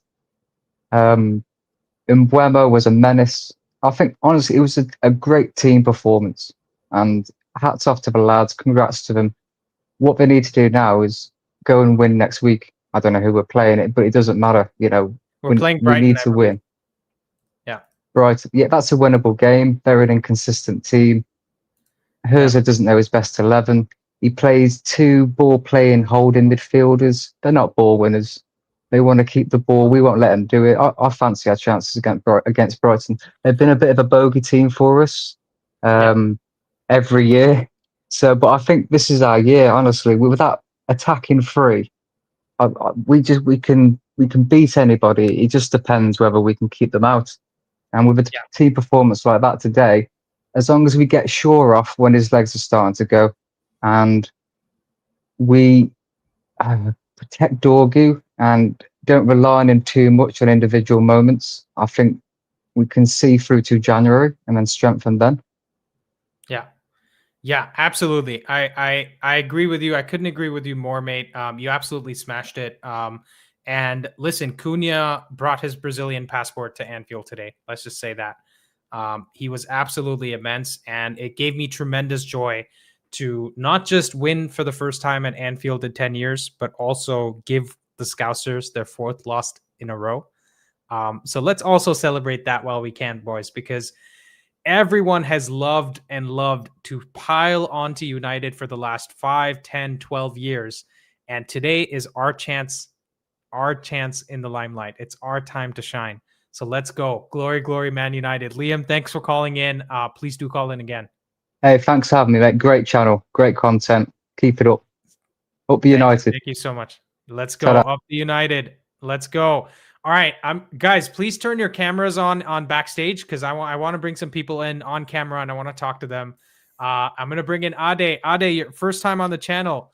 How you doing, mate? I'm good. First thing, shout out from Ottawa. I know they're in Toronto. So you're from Ottawa. Nice. Yes. Nice. How you doing, man? I'm doing great. I found out your channel I think 2 days ago when the one you did with your brother. And it was really good content. I think probably the podcast, for United content. So thanks for having me. Yeah, of course. Just by the way, quickly, this is my brother. This is Rishi. He's also hey, waiting Rishi, in the background. nice to meet you. Rishi, peace out. Hi, Adi. How you doing? I'm doing well. Thank you for having me. Yeah, the work you guys are doing is amazing. Thank you so much. Thank you. I'll bring him in later, but I just wanted to show you that he's waiting in the background. Okay, awesome. Yeah. So today's match was amazing. Well, I won't say amazing. It was more nervy than anything, but I'm happy we came out with the 3 points. It was nervy from the sense that obviously Amarin hadn't won back-to-back matches, and also we hadn't won. A lot of the guys that played were a lot of the guys that were in the 7-0. So Sean Maguire specifically, yeah. Sean Maguire, yeah. Yeah. So it was a bit nervy, but so I kind of knew they were going to score, but I think us scoring the Maguire header just sort of put everything to bed and just made sure that I think it was a good win in the end. It was a good win. Yeah, absolutely. I want to point out, by the way, the XG stats and anybody that wants to make Liverpool look like they played better football than they did today. We scored in the 2nd minute at Anfield, guys. What do you expect we're going to do? We're obviously going to sit back and try to protect the lead and play on the counterattack. And Bruno should have scored. What was it? Let me just get his shot here. This shot he had. Why is this not working? Let me see. Yeah, Bruno's shot was in the 24th minute. In the 24th minute, he hit the post. If that goes in, guys, it's 2-0, and we probably even have less XG, but we win the game. So I'm telling you guys, this was not a smash and grab. This was not us just being lucky, right? It was obviously nervous for all of us to watch because, we're United fans and we have very bad memories of watching games at Liverpool and at Anfield. But we managed to put one on them today, man. How long have you been supporting United? Since probably the early 2000s. Early 2000s, yeah, same. Just I after the think trouble, like 2003, 2004. yeah, that's around the same time actually. My brother Rishi, he got into the channel, got into the United first by watching like Van Nistelrooy, like scoring hat tricks every week and all that. And I was very young at the time. I was only 10 years old. So I after he started watching, I started watching, and I got into it like around 2013, 14, like around the Van Hal time is when I like religiously started watching every game. So it's been 10 or 11 years for me, but unfortunately none of the glory years. Where are you from originally, by the way? I'm from Nigeria. Nigeria. I was gonna guess because so many Nigerian fans that are Man United fans, dude. No, it's I mean, pretty so huge. many of them. Yeah, it's very big there. Also, Chelsea's very big, I think. Chelsea's huge. Arsenal's probably the biggest, but that's because like they had like a history of Nigerian players there, so it's pretty big. But United has a pretty huge following. Yeah. Anyways, Ade, go on. Give us give us something that we haven't really talked about today, because I kind of want to talk about my man of the match, and there's one player that hasn't gotten the shout outs yet. I don't know if you can guess who that is. Player that hasn't gotten a shout out. Like people have mentioned, like brought him up, but like not a real, section about him talking about why he had a great game. I would say De Ligt. I don't know if that's him, but it's not De Ligt. But go on, let's talk about De Ligt. Yeah, I feel like so watching him, I feel a lot more comfortable because he sort of brings a sense of leadership to the backline, right? Something that we never really used to have, because I've seen that whenever he plays, we make less mistakes. He's sort of pointing, everyone needs to go here, go there. I think he's captain material, honestly. Like after Bruno would probably be him. But obviously that'll take time. He's still betting into the club. I think this is his second season. So he's still betting into the club. But I think he was good today. I still prefer him in the central center back position. But I think what Amorim does in terms of like bigger games where we're sitting in a low block and we're not going to get balls behind, he prefers to play Maguire there. And then play De Ligt off the right. I think it's off the right? So yeah. De Ligt was playing off the right, and he mainly did that because he wanted to fit Maguire in the team. And De Ligt is better than Euro right now, so that's why he played it that way. But that's a great shot, De Ligt. I think considering how good a game Gakpo was having, I thought De Ligt did pretty well. There's so many headers we had to put out of the box because they were basically playing with like 7 players parked outside our box, right? And one or two players in the box as well. So that was a very good defensive performance, and De Ligt is a good shout. Before you leave, I'll give you my man of the match. My man of the match was Senna Laumans. Senna Laumans was immense today, guys. Did you see how he made Salah look like a 5 million pound player when he missed that shot? He looked like a South American team won't even sign him.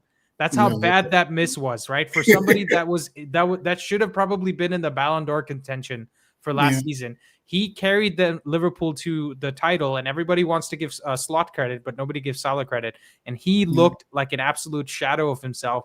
And guess who made him look that? It was Senna Laumans. Senna Laumans was absolutely immense in this game, guys. I feel like he's a psycho because he just doesn't feel any fear. Like you look at him on the screen, and like he doesn't make any mistakes. The basic stuff that he should control, he does. And do you guys remember that Isak shot that he saved with his feet?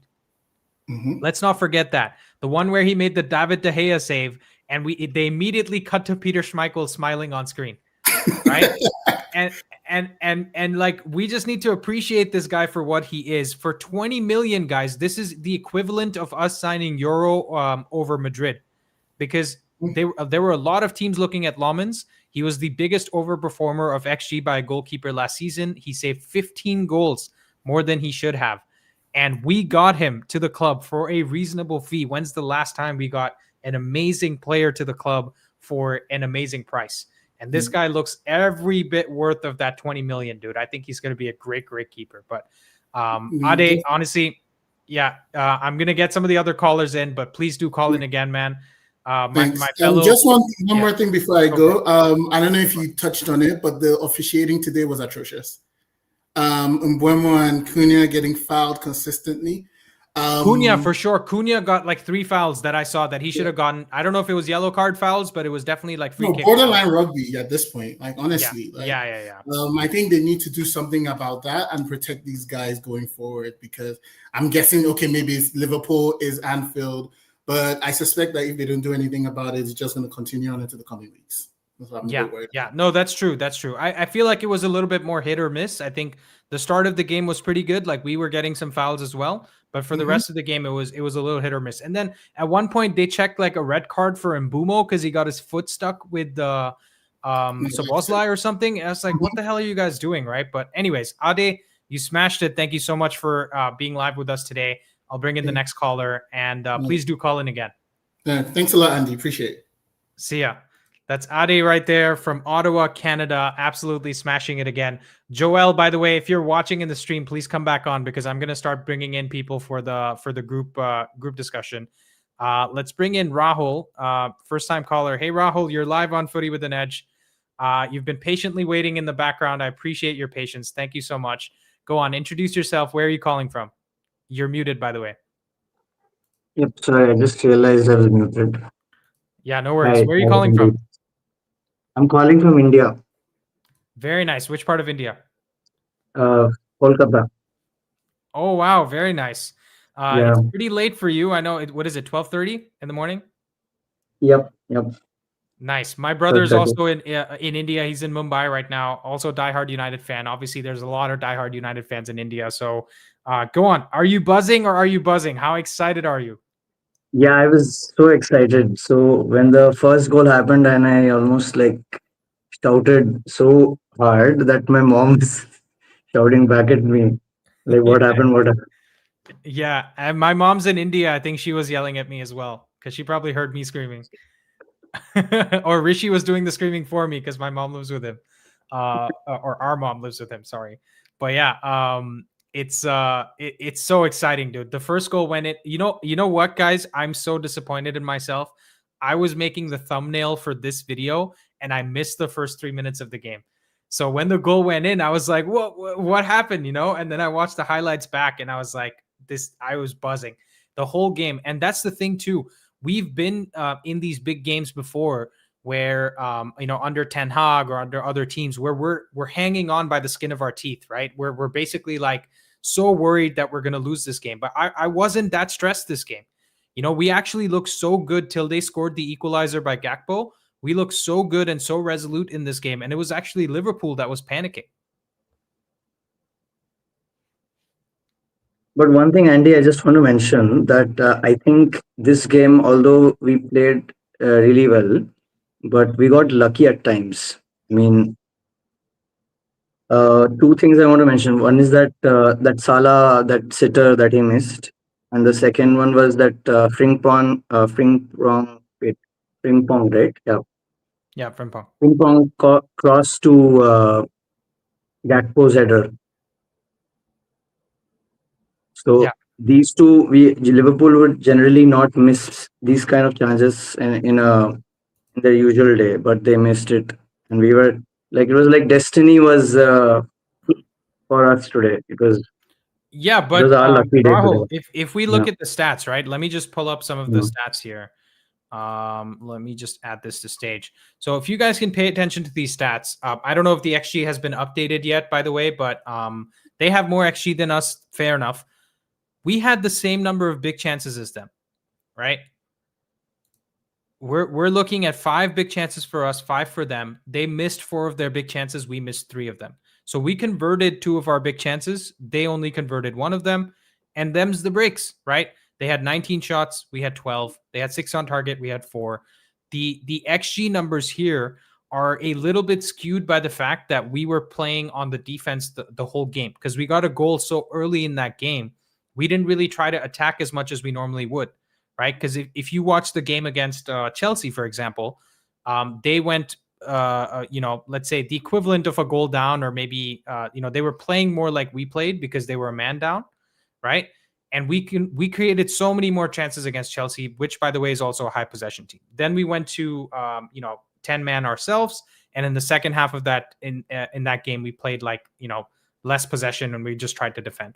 So I think if this was like a 0-0 game till the 80th minute and then we scored 2 goals, I think the XG numbers are much more even, right? And the chance numbers are much more even. Plus, Rahul, we're talking about the league champions, the defending champions of the Premier League, who have just spent 500 million. Are we expecting they're not going to have some clear chances in the game? Like, they're not just a shit team. Let's not let Liverpool get away with this, because we beat a good team today and we have to get the credit of beating a good team. We did. But there are few 2 points actually I wanted to bring out. So among the points which were not yet discussed, so there were a couple of times when I was seeing that when we had possession in their half, and because of some mispass, the people were able, the Liverpool team were able to counter attack. So at that time, it looked. It was Dallo that made the mistakes, but yeah, I'm coming to Dallo next. My next point is about Dallo. Yeah. So, but I was really like panicking. Okay, like it looked like they were about to score, and in for that Brentford game also the same thing happened. So I think this is something, I don't know if it's with the system they're playing, but if we had more legs in the midfield, I think this wouldn't have been the case. Like, we wouldn't have been that much vulnerable in such a vulnerable position. And the second thing I want to mention, you see the attacks that they're doing from the right hand side, like from with Ahmad and Mbumo there. You just imagine if we had a good left back over there, the same attacks we could have done on that side also. So that another attacking option we would have had if there was a good left back. And Patrick Dorgu, I don't think, like, defensive wise also he's not that good.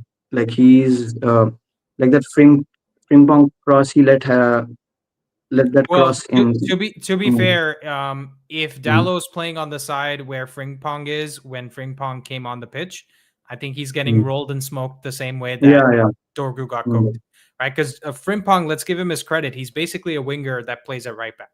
Like, he's a very good dribbler. Like, he has some of the biggest dribbler. He actually reminds me of a lot of Jeremy Doku, but just playing on the right hand side, right? He's got that same like low center of gravity, and he can like quickly, get past somebody. So I agree with your points generally. Like, we need to improve the quality of the team. But, Rahul, I want to see some positivity, man. Like, we freaking won this game. And I want to see you smile, because we did something that nobody thought we could do. And you bet your bottom dollar that Jamie Carragher's sitting there crying in his sleep tonight. That is true. That is true. Yeah, So and I hope that this match. continues in the next game. I mean, Yeah, absolutely. I'm really scared that it'll fall off, but let's hope it continues 3 in a row. Well, good thing is neither you or me are going to be on the pitch playing, so it's going to be the players, and it's going to be Amrim. So we should believe, if we can believe that we can beat Liverpool and win 2 games back to back, by the way, then why can't we go and beat Brighton at home, right? So let's make it happen. Anyways, Rahul, give us your man of the match, and I'll bring in the next caller. I think it was Matthias Cunha, because I mean, he's really those whatever a midfielder is supposed to do, he's doing that. He's progressing with the ball into the opponent's box, and he's also kind of playing like a striker also. Like, he's doing all his and all. I wanted to call out second man of the match is Mbumo, because you see him running to do his defensive duties. Like, he's very tired, but he's still giving his all, and he's coming back. So he played his heart out, I feel. Mbumo also. So both of them are man of the matches. You smashed it, bro. You're my man of the match for staying up so late, and hopefully your mom can enjoy some good sleep tonight after this call. Oh, she's asleep. Yeah. Okay. All right. Cool, man. Thanks for calling, and please do call in again. Thank you. All right. Let's get Adam onto the channel. I think I saw you have your video on earlier, so I appreciate you waiting for so long. But let's also get Rishi and Marcus and Finney onto the show. Let's have a bit of a group discussion, guys. I think we need some group therapy session. Maybe we can point some stuff out for the Liverpool fans that are crying right now, and maybe some helpful tips. Marcus, you've been around for more than my mother's from Liverpool.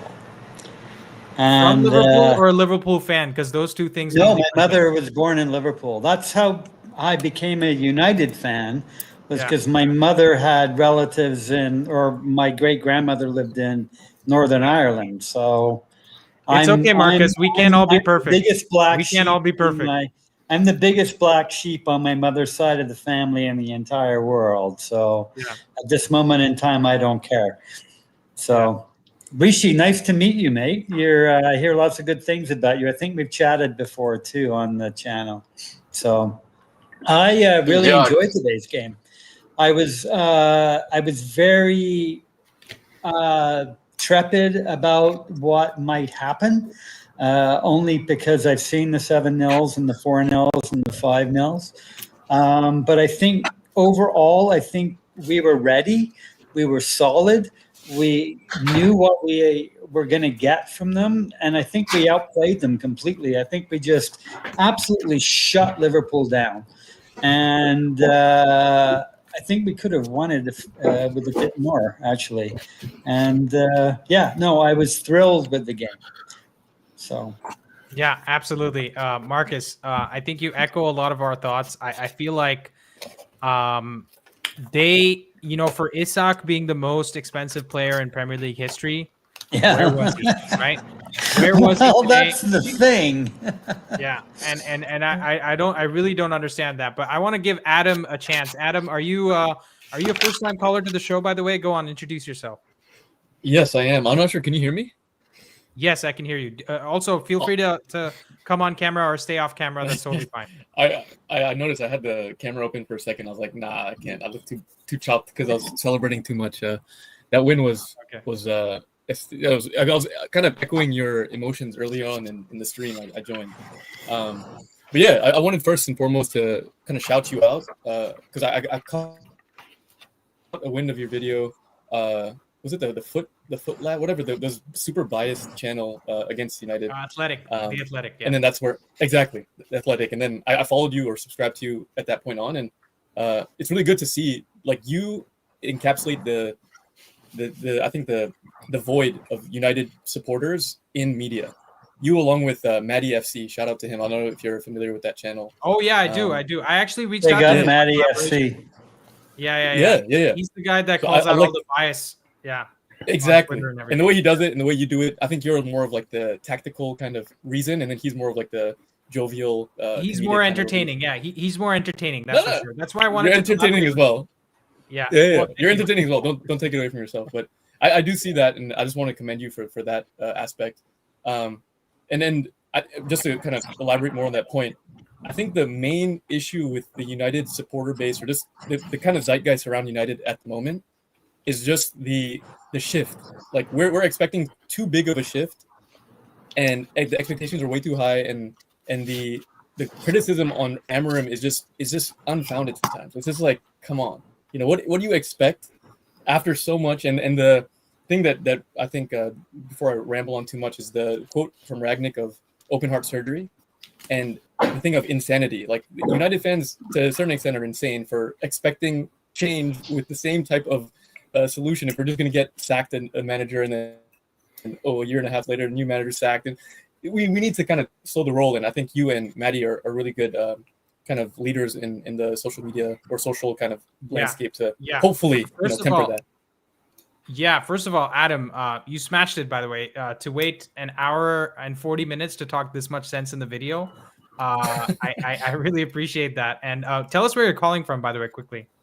Yeah, sure. I'm calling from Virginia, like right out of DC. I moved here from Malaysia. I was born and raised in Malaysia. I moved here like back in 2006, so almost 20 years in the States. And I've been a fan since I kind of spawned into consciousness. As soon as I can remember, being a person, I remember being a United fan. And it's just also on your point, I like how you break things down tactically. And the way I see football nowadays is just so set plays or like design type of progressions. Like things are very calculated now versus in the past it was more of talent and more and free management, more so individualism.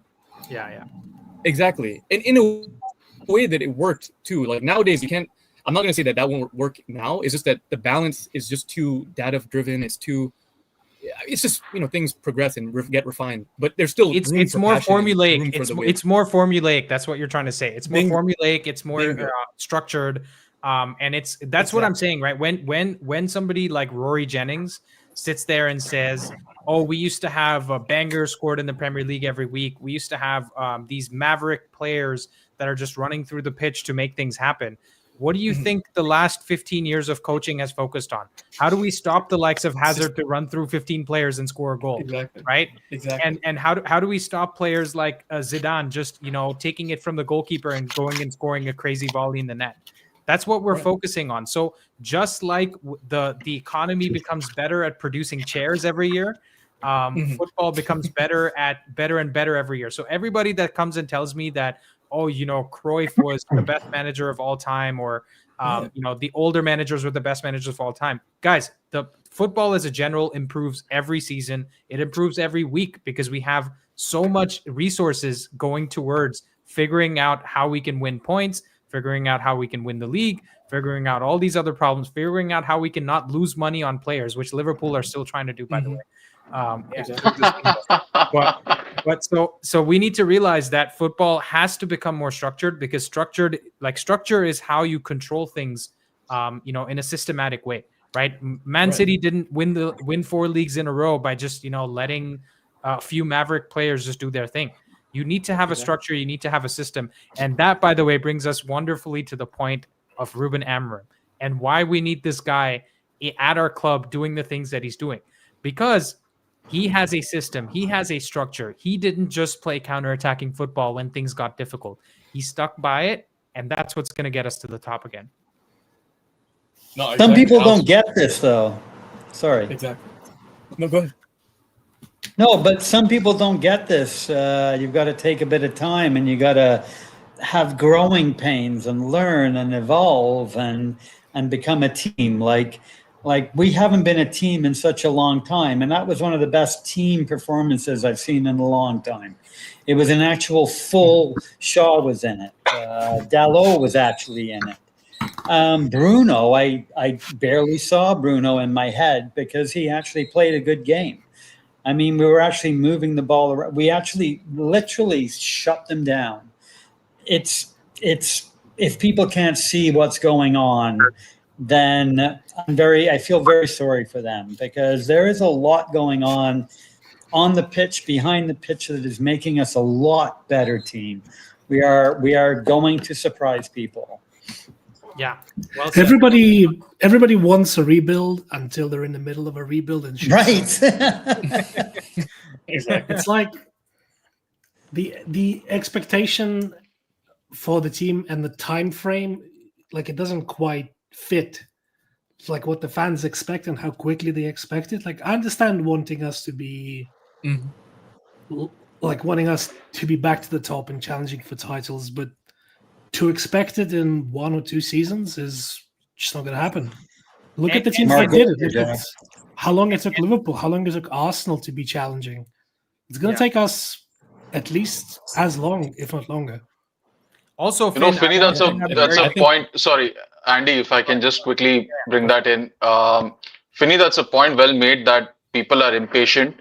But at the same time, to see that the process is actually working, you need days like today. Yeah, you do. This win against Liverpool was absolutely crucial, because no matter what you kept saying, people would always point to the results. Let's not forget, today is the first time that Amorim's got 2 back-to-back victories in the Premier League. And that is a huge achievement, because it always seemed like fired. He should still get fired. No, I know your sense of humor and your sarcasm, so I know you're just joking. Thank you, my friend. It just shows the scale of the job in front of him, because imagine last year he played this entire style using Alejandro Garnacho in one of the 10s. And we all know what Garnacho is about. We know how wasteful he is. We know how selfish he is. We know how limited a player he is. And Chelsea fans got a glimpse of that in the first half yesterday. Right? Yeah, they did. Now they know how ass he is. So, they say you can't polish a turd. You need to get those good players so that the manager can make his system work. a player does not become a good player overnight. He's a good player. He has some potential in him. That's why he becomes a good player, right? So that's what we needed to see. We got two of the best players outside of the top six. That was Mbumo and Cunha, and we saw what they did today, right? We got the goalie who saved the most goals last season across the top 5 leagues, across the top 10 leagues. He wasn't even playing in a top 5 league, right? And you see what he did today. He faced 2.25 shots on target, goals on target, and he prevented 1.25 goals. He just conceded 1 goal, right? That number would have been the other way around. Like this fellow Onana would have faced maybe half a shot and conceded 3 goals. Oh, if we had Right? Onana, we would have been beaten 4-2 in that game easily. Guys, you know how Šeško took 3 shots to score 1 goal against Brentford? It would have been 1 shot to score 3 goals today. Avan, I want to give Avan a chance to give us his thoughts because he's also on the call. Go ahead, Avan. I know you're calling. No, back I'm just listening to everybody. I'm just glad that everybody. I mean, about the positivity on the stream. It's just different to listen to you guys than all the others people or the other streams or the channel, because there's so much negativity. Nobody wants to wait. Everyone wants to just get success right now. Nobody wants to wait. Like, it takes time to build. I don't know how old these people are, but if you're building a company, you need time. You need to put the right people in the right places and then wait for the success. So I believe in Amorim. I'm totally behind him. I believe that he needs to get his players, and we'll be doing much better. Semix has joined us, by the way. He's a top creator as well. I think Rishi has mentioned him a few times to me. Yes, he's here saying hi and congrats. Yeah. How you doing, mate? If you want to call in, by the way, feel free, and I'll bring you on the stream. We can have a chat. I'm a mod on Semix's channel. We've never done face to face. You should call. Yeah, absolutely. Semix, if you want to join, come join us on camera and we can have a chat about this game with this panel here. Because I'm absolutely buzzing, mate. I think it's such a great day to be a United fan, guys, because we've seen the glory days. This is not a Champions League win, and this is not a Premier League win, but winning at Anfield, we don't do that every day. And I want every single one of you guys, everybody here on the panel and everybody watching, to just take it in. Right, this is one of the greatest days we're gonna get in the short term, right? Hopefully, and we have to celebrate it because this is a big deal. But yeah, Semix, if you want to join us, please do, man. It'd be nice to get. Semix has one of the best channels on YouTube for analysis, bar none, except for you, of course. Yeah, thanks, Marcus. But yeah, sorry, Adam, you had something to say. Yeah. Thanks for the callback. To kind of build off of that point, like the keeping these wins in mind. The best part about this was like hearing the commentators talk about like, oh, this is the first time in 11 years, that they've lost 4 in a row. This is the first time in almost 10 years that United's won at Anfield. Like those things, hearing those stats being broken were so rejuvenating, because last season, the season before, under the previous management that we've had, we were just hearing like the bad records that United were breaking. Like, oh, this is the first time since 1929 that United has done this or done that. So it's good to finally put the shoe on the other foot, and it's against the Scousers. So just makes things sweeter. And then just to kind of the nature of the win. I think this is what Rishi was talking about earlier that I wanted to add on. It's like these are the type of wins you need, regardless of how we played, to build off of it, obviously, and to gain momentum. But it's also, like getting back to the roots and then implementing the roots of being a United player, and then the system that we want to, build towards. So a lot of things to be positive about. And also to the man of the match discussion, I was going to predict was it Sané Le Mans as the before you announced it. I was hoping that you would say that because he was my man of the match as well. Andy, what are your thoughts on? I mean, do you really think that Sané Le Mans was the man of the match? I mean, do you really? I mean, I thought that his performance at Sunderland was much better. He was more confident. I don't know. I think maybe playing at Anfield was the occasion. Yeah. But I felt that some of his, the times he came to, catch the ball, I don't think he was confident enough to be saying that, he was the man of the match. For example, I would agree with many people like saying that, Mbeumo or Maguire for the fact they had really good games. Yeah, Oven. Yeah, I think Liverpool were very physical. Whenever they were in the box, they were crowding him. So they were definitely more physical than Sunderland, and they're a better team than Sunderland. So I think that's to be a little expected. Also, Andy, one thing, Rishi. One thing. Let me just address the last part first. I would say, I think Lomans, just by his facial reactions, he didn't look nervous today. Whereas, by the way, if you guys saw Mamardashvili in the other goal, he looked like he had seen a ghost. He probably just saw Van Dijk twerking and then he was scared, right? He saw that ass backing up towards him. Yeah, exactly. He saw him. By the way, that word actually got me to your channel. I think the thing with twerkers. That's me. I came up with twerkers. Yeah, I came up with twerkers. That was just epic. I mean, yeah. But anyways, so my point is he looked immense, right? He looked like a big character. That save against Salah, where he didn't actually save it, but he came out and Salah shot it into the sky. That was a 7v4 situation. I'm going to break this down in, I have my notes, right? So I'm going to break this down in the video later today and you guys can watch it back. It was a 7v4, guys. And he looked like, you're not getting past me today. And he actually, just the way he looks with his hair and everything, his silhouette kind of reminds me of Alisson, actually. I don't know if you guys feel that, feel the same way as well. He makes himself big. He comes out and you should have seen the smile on Peter Schmeichel's face. So that tells you everything you need to know. And the part you're making about high claims, him looking shaky, there was one case where he jumped a little too early and the ball trajectory was going behind him. He still held on to it, mate.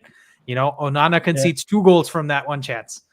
And then also the thing that Sané Lamans did really well was the recovery. There was one play where I can't remember who passed it, but it was into the channel and Isak ran onto it.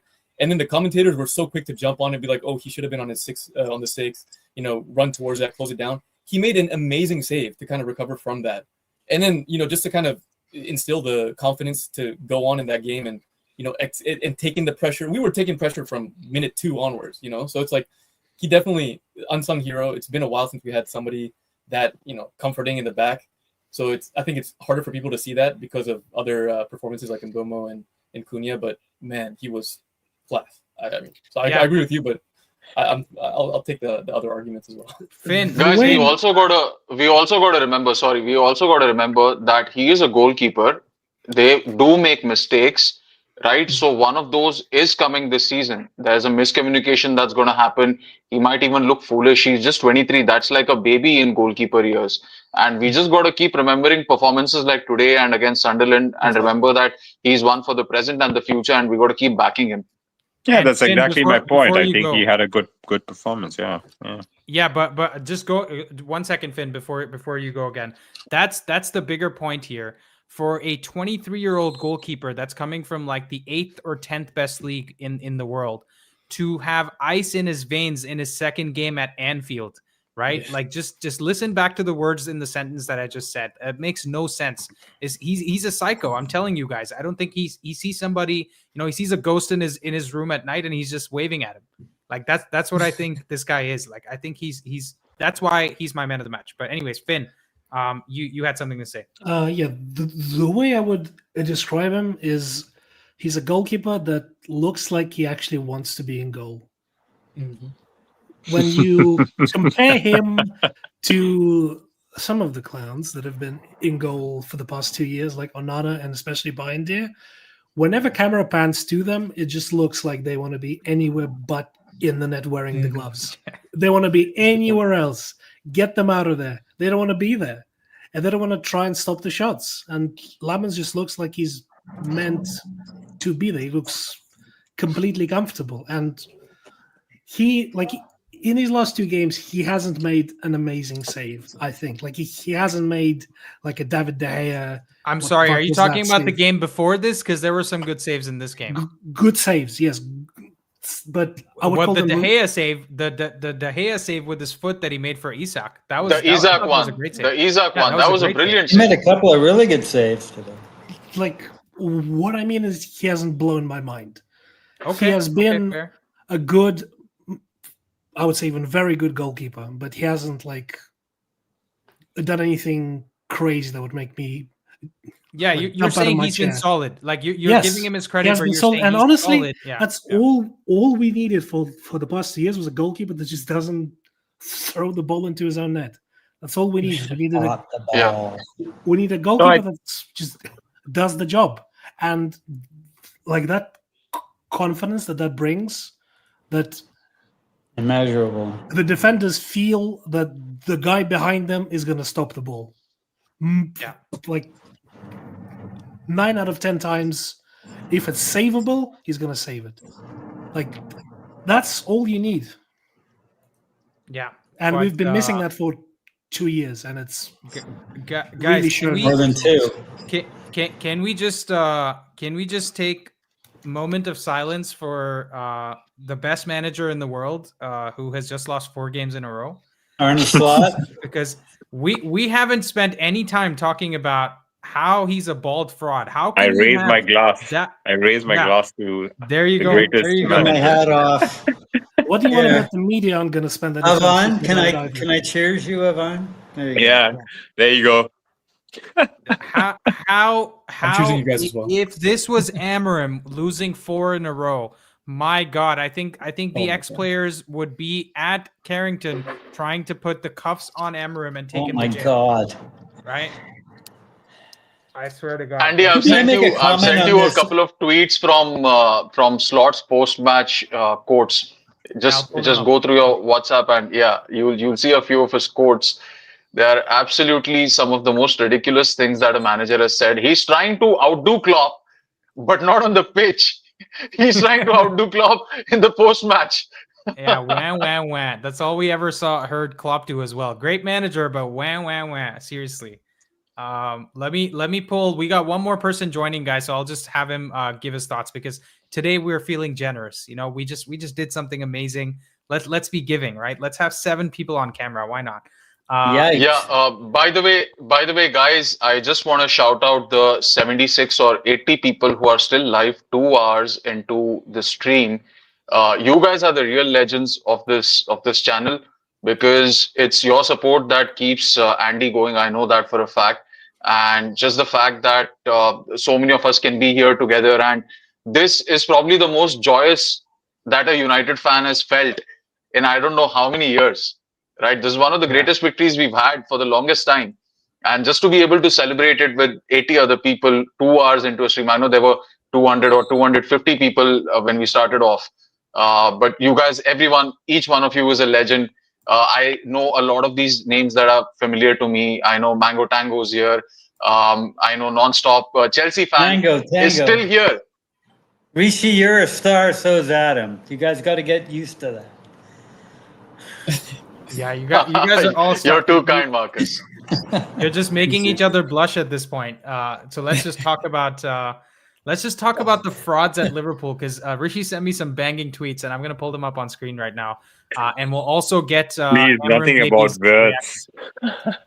Hey, did you hear how many Liverpool fans it takes to change a light bulb? How many? 6. 1 to change the bulb, and the other 5 to sit around and remember how good the old one was.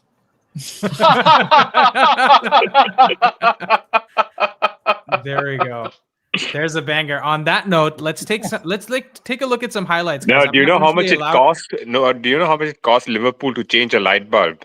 Yeah, 425 million. 400 million. Let's go. Classic. Let's go. Guys, I'm not allowed to share any match footage, especially live on stream, but I'm going to make an exception and show it to you guys, okay? Take a look at the highlights of Van Dijk marking Brian Mbeumo.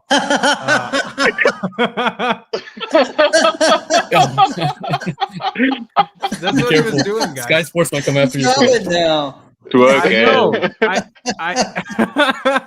This is exactly what happened this game, guys. Well, they're I'm actually saying. they're actually touching each other. So it doesn't really apply to Van Dijk's. You know, way of I defending. already told you. I mean, this was the word that got me to subscribe to you. I was already watching your videos, but then when he called him Turquez, it was just a thing for me. It's like, okay, this is it. This is it. This has to be it. Because I hate Van Dijk to my core. He's a great defender, but I just hate him to his core. No. Let's I not hate go him more. back on our. Yeah, exactly. I We hate all him more.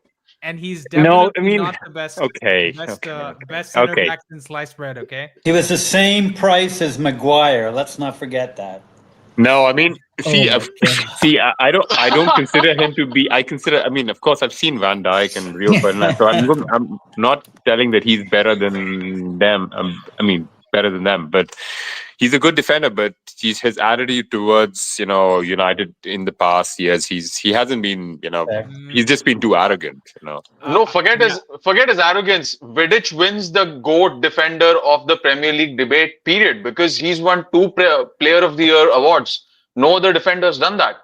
Yeah, not John Terry, not even Rio, right? No other defender has done that. What? No defenders? Vidic. What? Okay, you're being sarcastic. Okay, all right. No, I'm being real. Oh. No defender has won the Premier League Player of the Season twice. No, Vidic. Vidic won it in 2009 and 2011. Yeah, exactly. Okay, because I thought you were talking about Van Dijk. You thought you said Van Dijk. I'm like, no.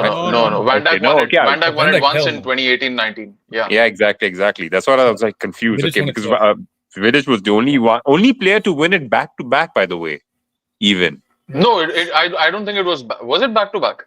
I think he's the only Premier League player to win it back to back. Even. No, I think it was Vidic, Rooney, and then Vidic. Just look at it. Just go for a look at it. I mean, I don't know. I watched it on Rio Presents. No, you're right. It was Vidic, Rooney, Vidic. It was it was Vidic, Rooney, Vidic, right? Because that was the season that Rooney went berserk after Ronaldo left and he broke his foot against Bayern. He scored 26 league goals and he was Player of the Season that year. And then the next year when we won it with 80 points, that's when Vidic got it the second time. Yeah. Okay. 2000. But those were the days, by the way. 3 years in a row, Man United player of the league. But you know what, guys? Let's just appreciate the psycho Walter White that we have in goal, because this guy is wearing a Walter White jacket if I've ever seen one. If you guys are Breaking Bad fans, maybe he'll shave his head too when we win 5 games in a row, and we'll actually have Walter White in goal. Yeah, look at his smirk in that picture. He's literally devious. Yeah, That's what we need exactly. He's cooking something up, He's cooking up the Liverpool tears. He's just got a calm persona. He's just calm on the ball. He just does the normal, basic goalkeeping things. So, I mean, he's a good goalkeeper. Let's just appreciate the game from Turquez, by the way. Best defender of all time, by the way. By the way, did you see Van Dijk and his glances towards Kirkez throughout that game? Their chemistry is way off. Like, it's so evident, and I don't know what their trajectory is going to be to kind of meld all these talents together. The best moment was when he kicked the ball when Turquez kicked it into Kirkez's face. That was the best moment. And then he yelled at him. And then he got mad at Kirkez for taking the ball to the face. Yeah. I don't know what it was. He also elbowed McAllister when we scored the first goal, I think. Yeah. Oh yeah, he did. And Arne Slot wanted a VAR for that, by the way. Send him off.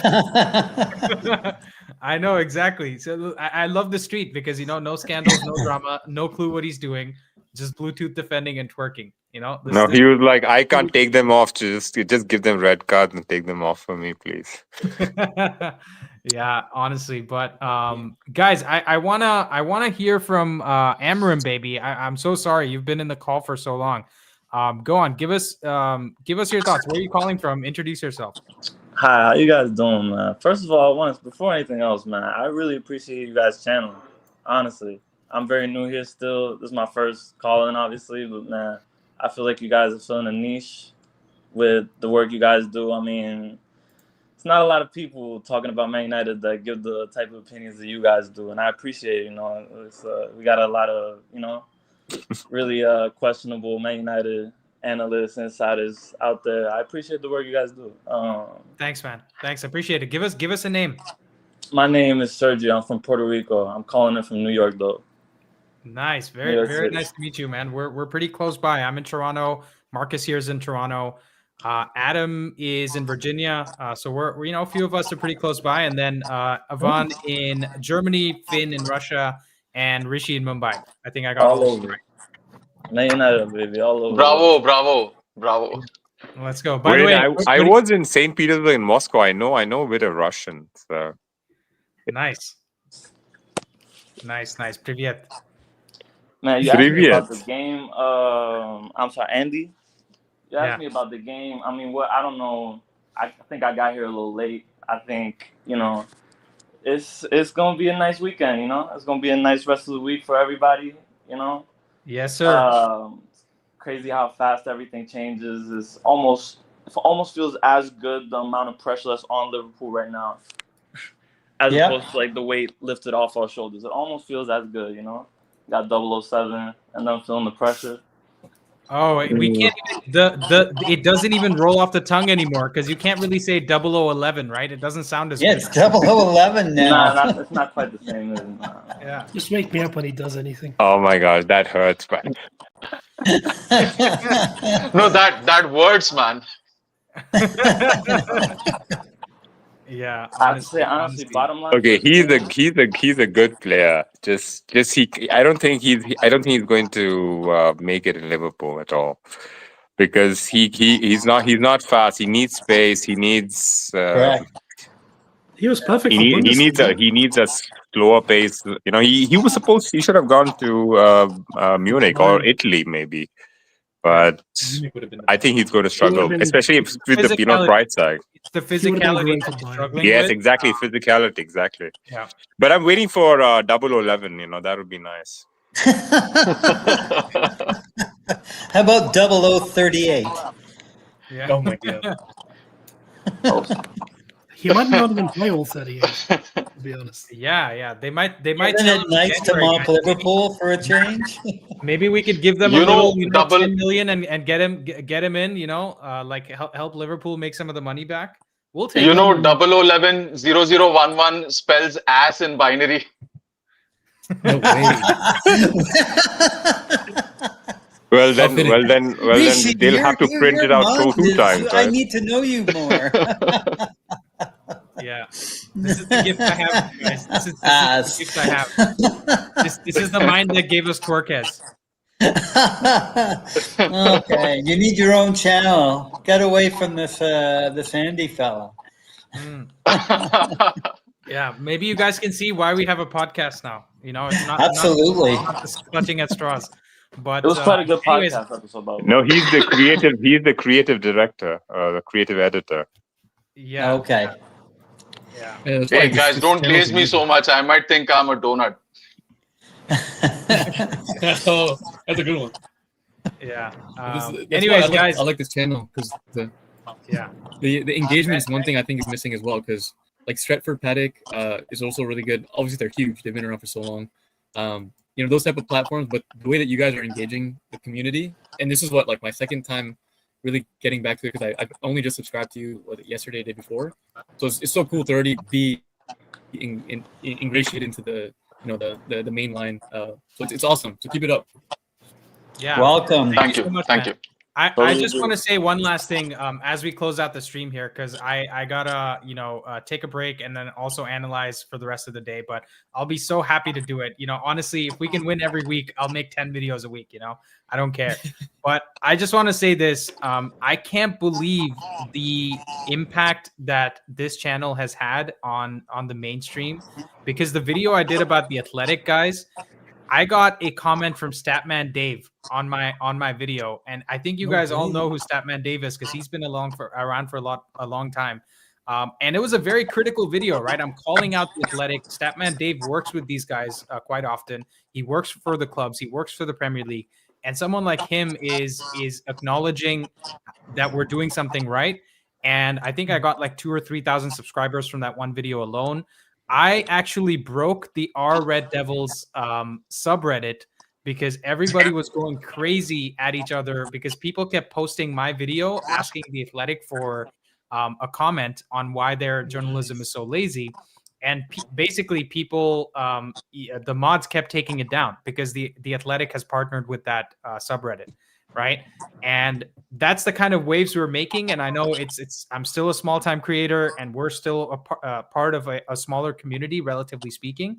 But I feel like when you talk sense, right, as a community, people listen, and this is the power that you guys have. So I appreciate every single one of you guys deeply, and I can't be thankful enough of the kind of support that you guys are giving me. So give yourselves a round of applause, and thank you so much for being here. Spot on, Andy. Great stuff, man. And Andy, just to really quickly add to that, just the amount of the comments under that video, and everyone saying like you were speaking for them, everyone felt that the mainstream was being biased against United, or they were doing a lazy hack job. And it just hit the nerve because everyone was going through that pain, and you gave a voice to people, and you spoke sense. And that's the reason it has, caught fire the way that it has. I think it's got like 40K views now in less than a couple of days, which is huge. Congratulations, Andy. Andy. So, go on, finish off. Yeah, no, I just saying that it all came from just this desire to do something different. And Andy, he's very generous. He credits me also for being involved in starting the channel. But the kind of mind that is going behind these videos, the ideas, it's all Andy. And I'm just really proud to have him as a brother, I guess. All right. I'd like to thank my mom, my dad. I'm just kidding. No, but honestly, Andy, that thing from Statman Dave, when I read it in your comments, I was like, holy shit. Like, way to go, bud. We're making it big time, boys, and you guys are all part of the journey. I'm going to remember every single one of you legends that are still watching, man. We still have 57 people watching, and I don't really do lives, right? I've just started doing it like sort of a month ago. We had almost 300 people at a time on the stream today, and obviously we have smashed it by absolutely messing up all of Liverpool's weekend. So I couldn't be more happy, guys. Let's go. Glory, glory, Man United. And you guys Come on, United! Come on, United! United! Thank you guys so much. United. Let's go. Go, Scouse bastards. Sorry. Yes, it's okay. We can say it. It's 2 hours, 11 minutes. If Liverpool wants to, if YouTube wants to ban me for that, let them do it. Anyways, you guys smashed it. Thank you guys so much. And I'll see you guys next time. Peace. Come on, United. Thanks. Have a good one. Have a good one. Thanks, Andy. Thanks, Rishi. Bye. See you, Alvin. Bye. And you guys, all you legends, for watching. Thank you so much. I couldn't be happier for your support. Peace out.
I'm trying to figure out how StreamYard is doing its stream delay, guys. That's why, if you're still online, that's why you're seeing me.